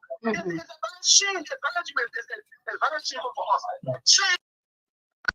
About 100 plus years after what they got independent, we're here. How long? So Africa all the way to the black border is quota. Therefore, here, there's no quota. I mean, it's a indication that we are prepared to make sure that these people who are responsible to keep the trouble of the community down, of the blood down, to get them out, so that we replace them with serious amount of people for the Labrador people to be satisfied. Because we want to see or even a cocoa from Maryland to be coming here. It's very deliverable. So thank you very much. And I know that during the day of inauguration of July, you will be there, you will carry loud or send a invitation. Thank you very much for putting me on. When I get an invitation,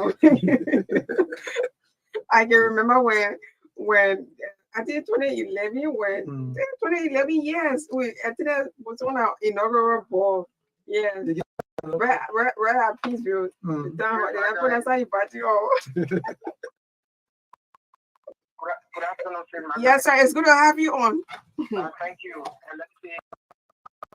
Good afternoon to Liberians following the broadcast. I joined the discussion as you said for this show. This the voice of Akwe Ebo Senior. I'm taking for the story from this afternoon, but you raised a very cardinal issue that has to do with the security of our country. I think another thing, if you should study critically, there is no country that will flourish without having the issue of security being intact. Because when a country is being run where the security is being questioned, Madeline, you'll find out that investors will not do their appetite to go into the country. And it's just the case of Liberia. And I think this was validated by our president when even President we have said we should be security of ourselves. This coming from the head, this coming from the person who is in charge of the country. So it is only clear that these people are unable to run this country. It is only clear that these people are in place. It is only clear that Liberia will flourish if we can are able to run this country. That's the reason why some of us this other in our weekday, we will not rest until we see the former vice president in person of Twitter Parker becoming Liberia's next president democratically, because we have to brag about the aspect of doing the United Party government, you have around. So because of that, the security was intact. No, people who can understand. It's the only Liberians to go violent, just to always go violent, because people are being people are being stagnated, people are starting on a it's not just about, having the securities around protecting Liberians. No, but when Liberians are starving, that alone can lead to some level of violence. Some Liberians just want to be peaceful. It's not an issue of having army around. It's not an issue of not, having other security.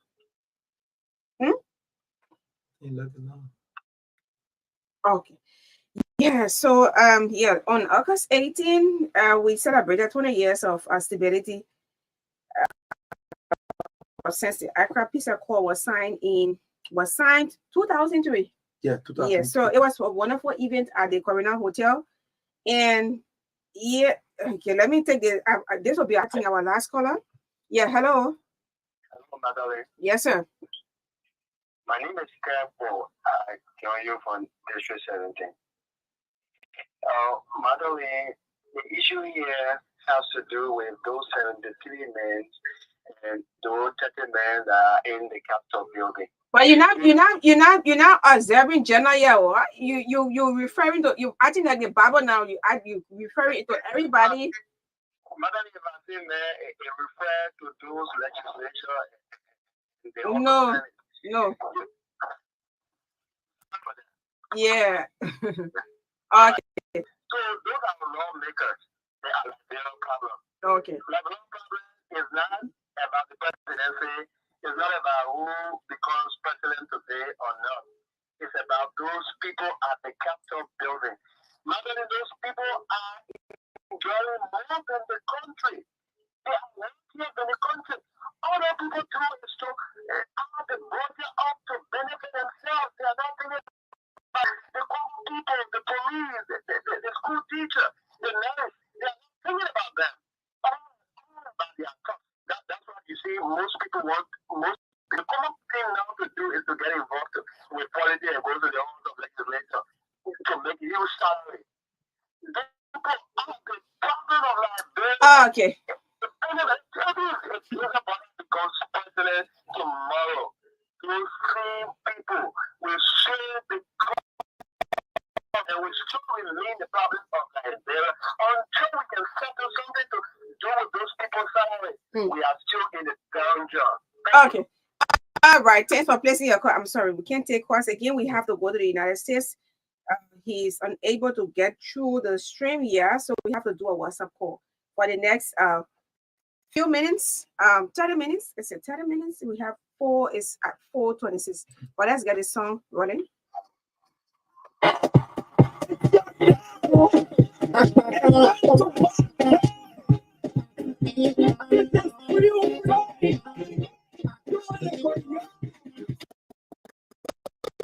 am proud to be a Liberian, and I don't care what anybody will say. I won't jump and sing, I shout hooray, but today is our independent day. Liberia, Liberia, we are free. Liberia, Liberia, we are free. Today is our day. Liberia now my country, now my motherland, and I be where them born me.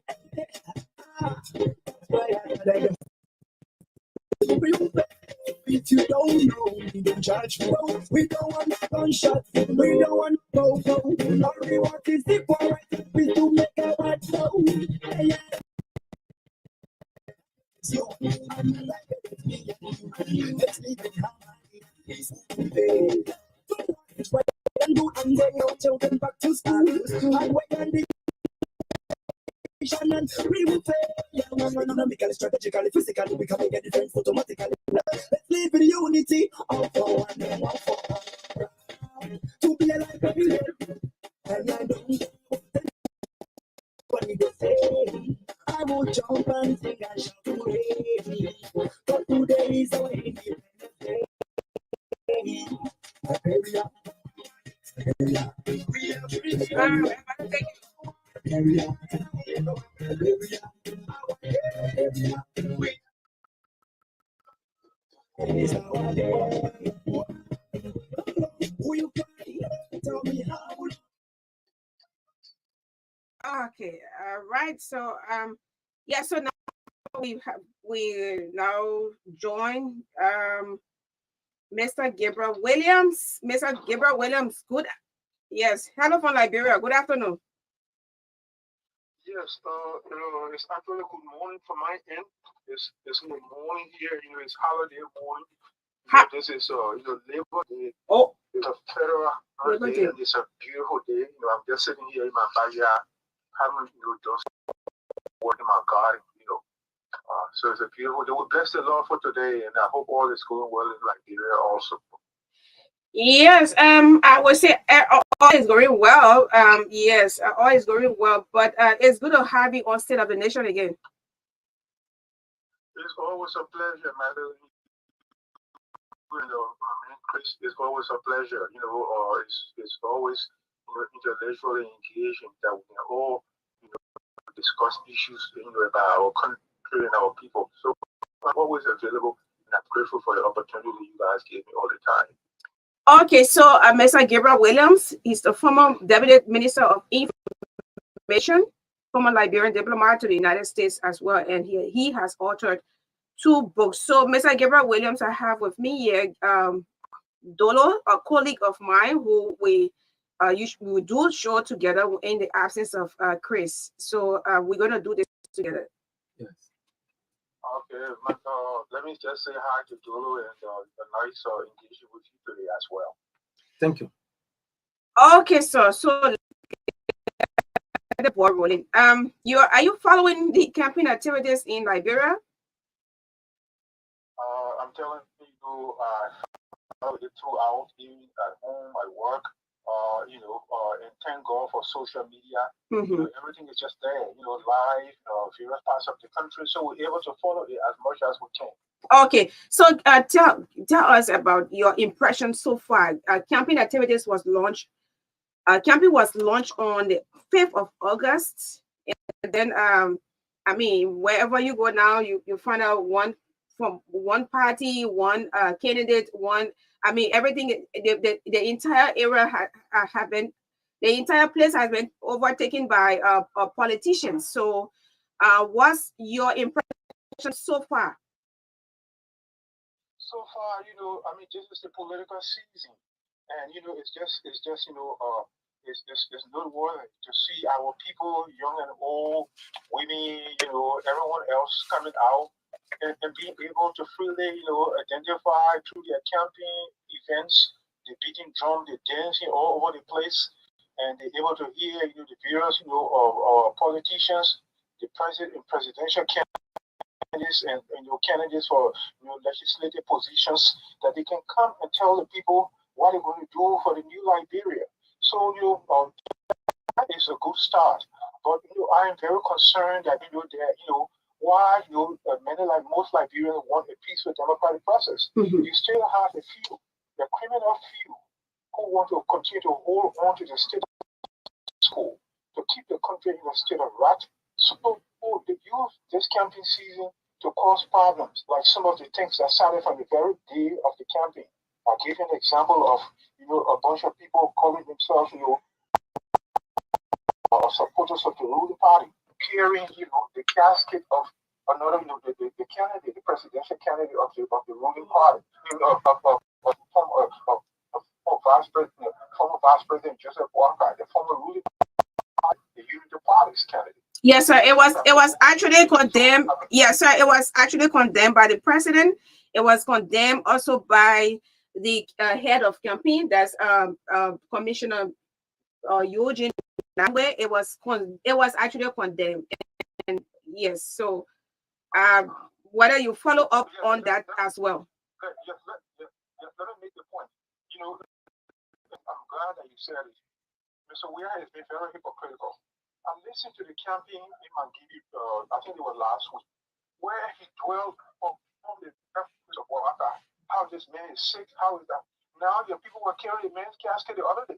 And you are there campaigning in the other part of the country instead of going to these people, telling them what you want to do. What did you do in the past 6 years? And you dwelling on this man, his health, and how he's sick, and this and that. I listen to it, and you go back to that campaign. These are the things I'm talking about. Of course, I was going to come to the other point where, Mr. Weir and the senatorial candidate that went to County, we understand there were people from other from the opposition camp that attempted people there to boo the president and the candidate. That is condemned. I condemn it very seriously. We are not supposed to be doing that. Do not tell people in other people's campaign to cause problems. I'm telling you, people, we cannot impose violence in that country. That's the point we're making. The president is being hypocritical because you go back to that video. He spent this entire time. This man been in power for almost 6 years, going to just few months. And for him to go and demonstrate what he's done, you're dwelling on the death of another man, or on the death of another man. You know what? If I were Mr. Walker, stay on course. All the opposition people, and I will call on Mr. Weir, you stay on course on your campaign, and I dwell on other people. I would say the people who are financially bankrupt, who go want to dwell on those things.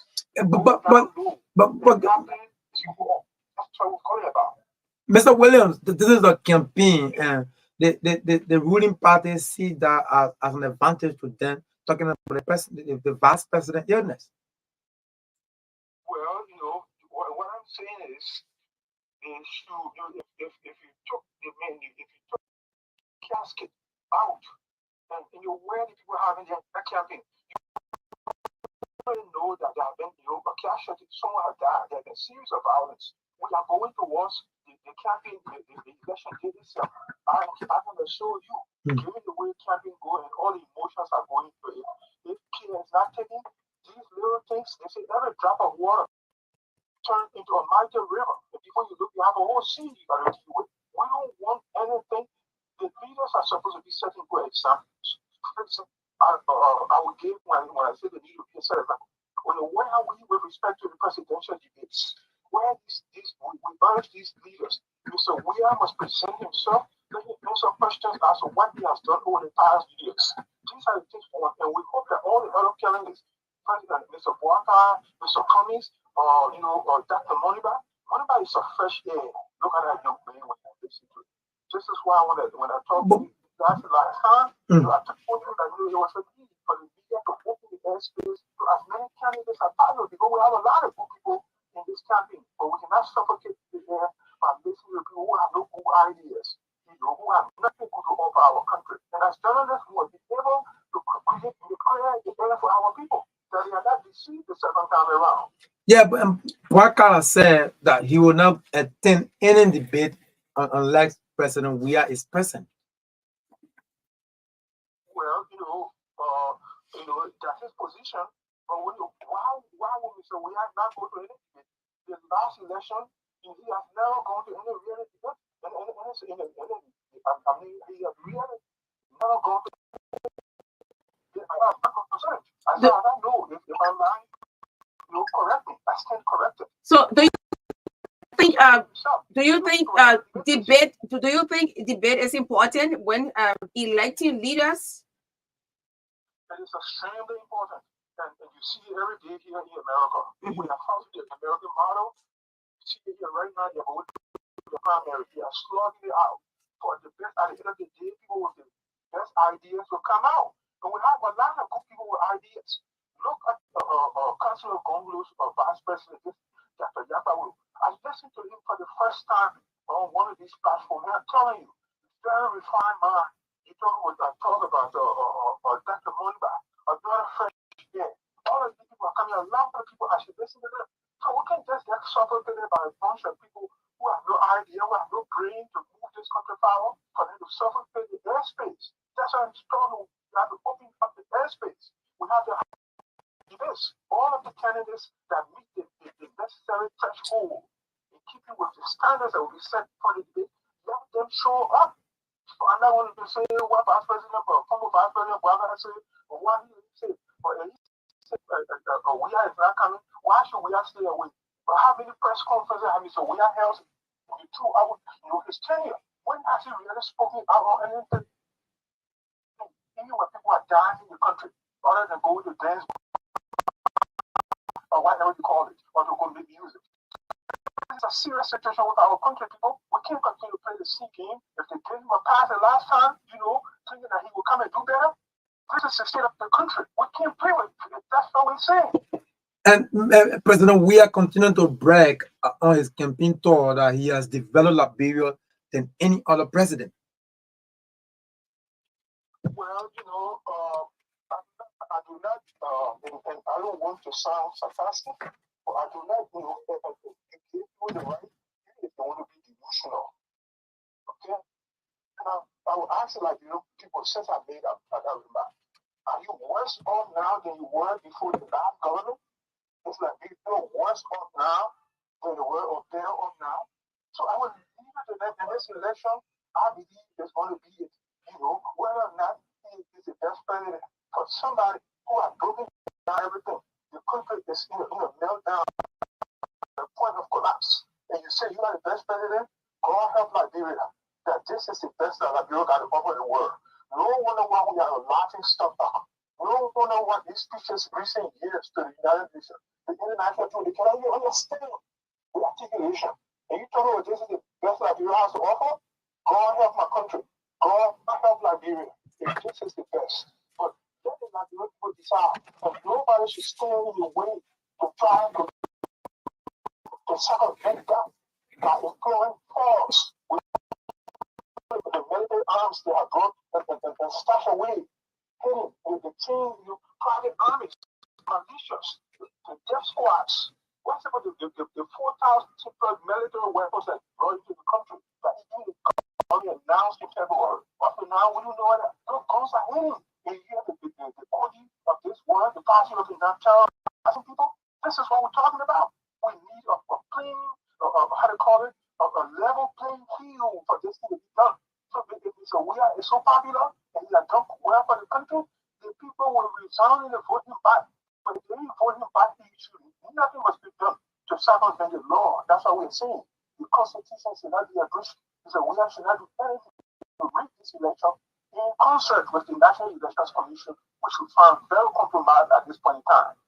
Yeah, that's just where I wanted to have asked you, but thank God you brought it up. I mean, too many candidates, not to name all of them, have actually appreciated the National Elections Commission for the first step, that's a nomination. Right?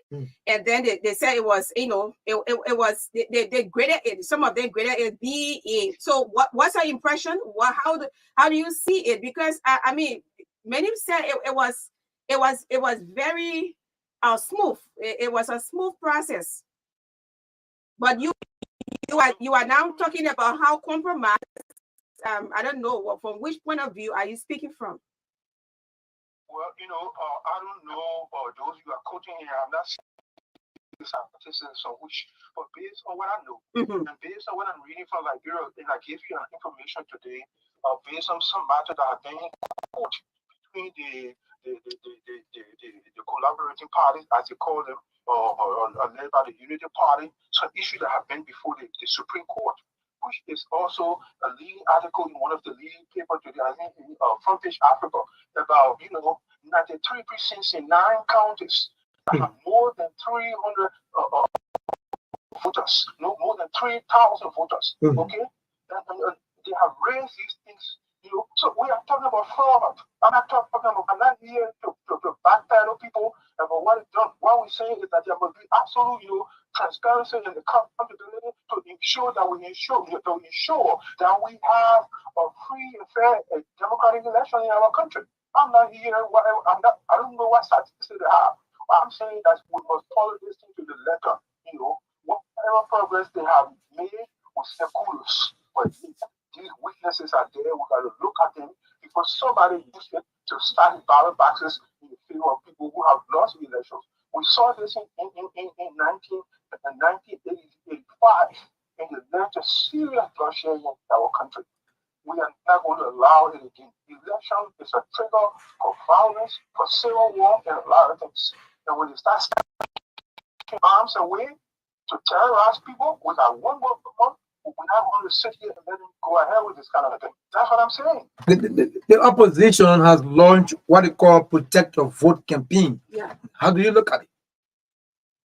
Well, every citizen must do, everything they can for them to protect their vote. These are all have a responsibility. When I say these are all, I'm here way here. I've never really voted in Liberian election because I've always been abroad. All the time I was in Liberia, I was an international consultant and I could not participate. But every Liberian has the responsibility to protect your vote, to ensure that you don't give to a bunch of misfits who will steal and rob your country. You'll be getting fined running up and down while the hospitals are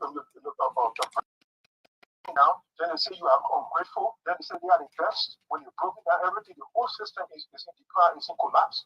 Then they say you are grateful for not appreciating them.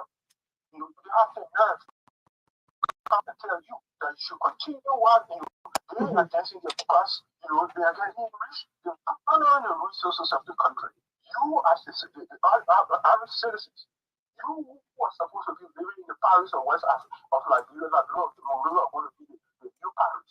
Where is it? It's a major slum. Most part of the country, no electricity. Here, they went and announced recently that they were exporting electricity, out of the country. You see that kind of nonsense? Excuse my language.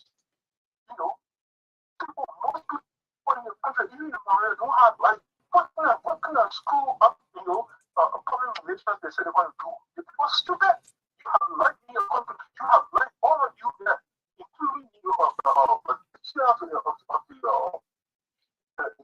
LEC, with all due respect to your honorable captain, you do very well. When you hear about the constraints to identify major things that need to be done, the rules and electricity, that means honorable captain, challenge the come. For them to bring it out to come and justify, recently for electricity going to export electricity when most of the people don't have electricity. What kind of technical advantage? Honestly, you want to give these people when you live in your home and you see you send it back. What kind of technical advice? Okay. Don't allow these people to use you like that anymore. Mr. Williams, we would prefer you using some diplomatic terms instead of coming so explicit as you just did, but thank God you apologize. All right, so we continue to remain very. That's why I say my apology. Sometimes when the things are such that there's a slip of tongue that I recognize that I'm a diplomat.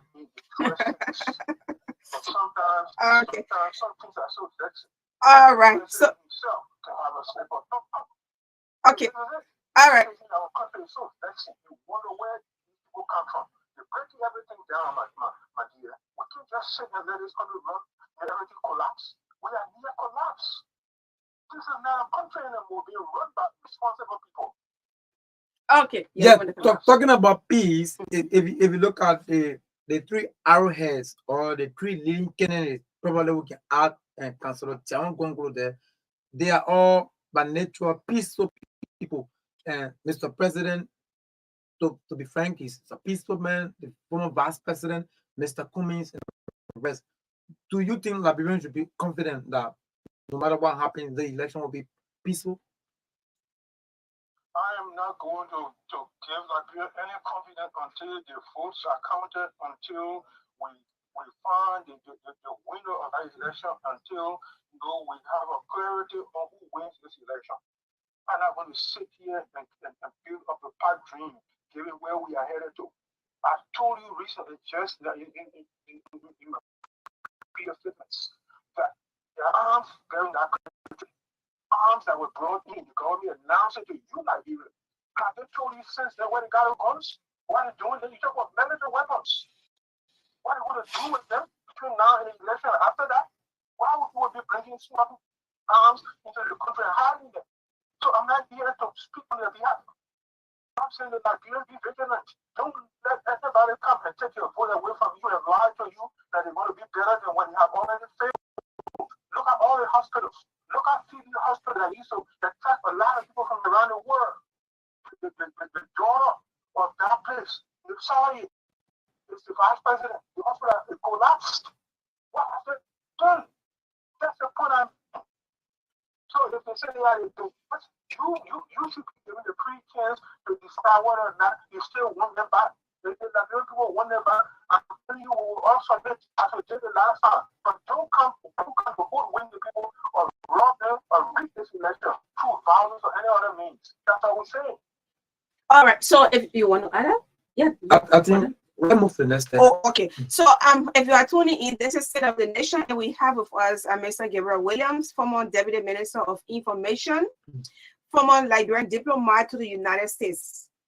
And you want to acquire the other position, you want to former executive of the Press Union of Liberia. I served as acting president of the Press Union in the early years of the war. The country collapsed. This thing we talk about election. This is why we see you talking so emotionally.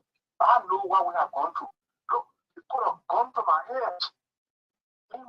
down in the downtown district behind the ATM church there on Kerry Street because they were looking for the press union leaders. Our Secretary General of the press union, when the war broke, I had just returned from studies abroad, and I went back home to serve her. And I'm telling you, they put that gun to my head, and everything came running. I said, Lord, why did I come back to this country? Because people told me not to come back. Okay, and I survived that, and I stayed there. As the president of the press union, when the country was divided, we took the risks to move to Chancellor, to go to Chancellor and meet with him. And I stood sometimes for the president. We were sat in that meeting with Chancellor, Emmanuel Barrow, and all of the members of our delegation who went there. When people did not want for the country to come together, the Germans on the Taylor side, our colleagues in Maria, even they said, well, we couldn't deal with it. We went there and said, Chancellor brought us over. In many ways, that they tried to kill us in our country because we still trying to make sure everything went well. So, yeah, I served, a Secretary General, another Secretary General, acting president, and I had to, I was run out of that country to do death threats. Okay, so yeah, before we go further, I ask you this because I want to know whether you are actually following activities of on the activities centered around the Press Union of Liberia. Because you admitted that you follow all of the activities thanks to social media, and so are you also following activities on the Press Union of Liberia? We are 36 days to elections, and yes, are you following up activities? I have been following the activities of the Press Union to some extent. Have you made any intervention? To some extent, I haven't. If you would just give me 1 or 2 minutes. Okay, sir. My first public comment about this development was early this year, after February, at the funeral of our departed colleague, Patrick Manager. When I went to that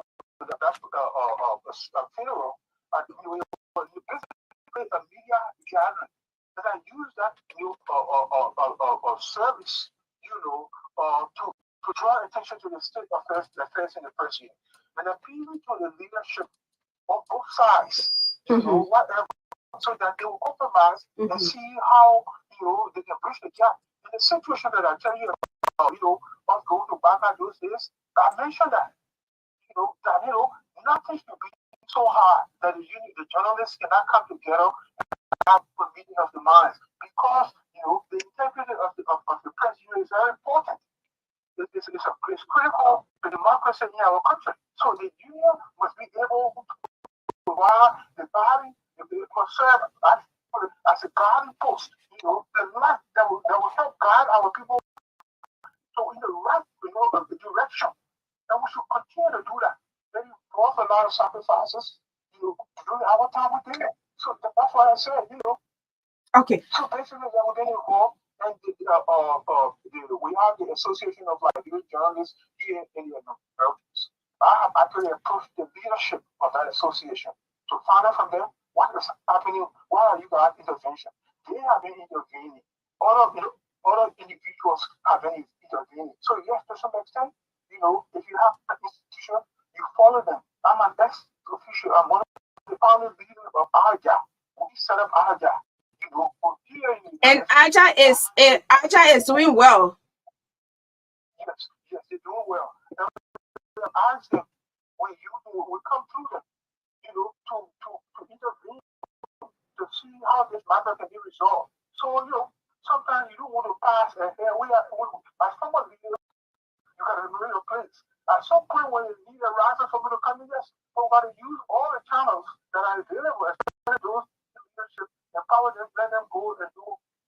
So when we come in, we hope that if there's any need for that, we hope that it will be that final resolution. But the situation in the DL, to just sum it up, is very disturbing, and we hope that those contested parties will be able to look at the greater interest of the organization, what it means to our country, and what the press union can do to guide our country along the way in the right direction, and we have done over the years, especially since the 1980s, and throughout the years of the war, because journalists, leadership, the leaders of the press, independent journalists, they sacrifice over the years to make sure that we have a democracy that we have today in Liberia. Okay. All right, so we actually have 5 more minutes to go, but let's look at this first before we can take leave of you. The dismissal at the Liberian embassy in the U.S. Dismissals at the Liberian embassy in the U.S. is being looked at as is politically motivated. I just wanted to throw light on it as we about to take leave of you guys. Like 4 more minutes to go now. How do you see it? Why are you why you think it's been politically motivated? Well, because there are reports that some of the people who have been removed, either because that one of the ladies, her husband have pledged loyalty, to one of the opposition people, and those kinds of things. The press officer at the Liberian embassy in New York, the Liberian mission in New York, the foreign minister took upon himself and removed them. There's a lot of, over these people, you wonder whether they understand, like I said, after 6 years, you wonder when are they going to be able to, obviously, the time up, So the embassy has been absolutely disagreed. And before Ambassador Duana, the last remember, I had a discussion about this some time ago. Here, one of the things, the staff at the Liberian embassy in Washington, D.C., the American, the State Department wrote the embassy. They have this communication they call note verbal. They send it as a diplomatic note to the Liberian embassy, informing them since 2021. As of 2023, maybe yes, they will have allowing the people who've been there after 30 years, they will not have to renew their visa. Those people, because of the inefficiency, based on the people that we have put there, that communication never got out until a lot of people now start now in Washington, D.C. There's a lot of challenges along the way. They never inform the people. You ask the foreign minister now, you will say, oh, the last ambassador didn't tell him. The other one will say, oh, President, we also, oh, you see this kind of thing. Irresponsible people. When they started this thing, I told them that, we have to, move people with the competence to bring people based on tribe, the this all, how you call it, advocacy, loyalty. And this is what it did. They broke that embassy down. And all of these negative things that are coming out of the embassy are a reflection of the inefficiency of who we have, overseeing, our country, the diplomatic affairs of our country. Wow. The 4,200 plus passports that are missing. Diplomatic passport, ordinary passport, in which the Vice President Drew Howard Taylor, she was implicated in that. What happened to the investigation? When the new government comes, these matters, these will be made into account, including all the plunder they are engaging in over the past 5 to 6 years in our country. So I want to bring you back to Article 18 of the Liberian Constitution, when you just mentioned about somebody pledging their support for a party from the opposition community.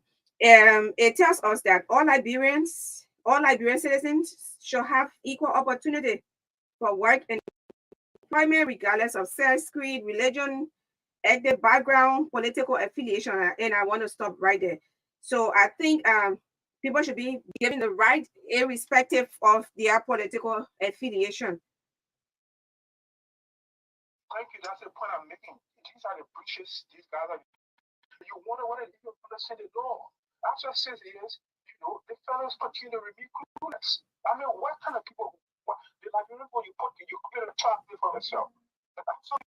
So without these, you will still have done to our country. I hope you learn from what it is. Also. Okay, so did you come across any information with regards to the closure of the Minnesota consulate? Well, I heard about it, and there's a lot of confusion regarding it. So,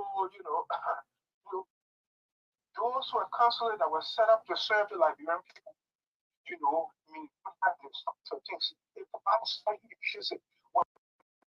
An old lady that needs, fly, or old person that needs federal government, they can fly away to Washington, D.C. That will cost them $1,000 just for them to go do passport, do paperwork. That's why those consulates were open into, places where you have concentration of Liberians. But it comes to efficiency.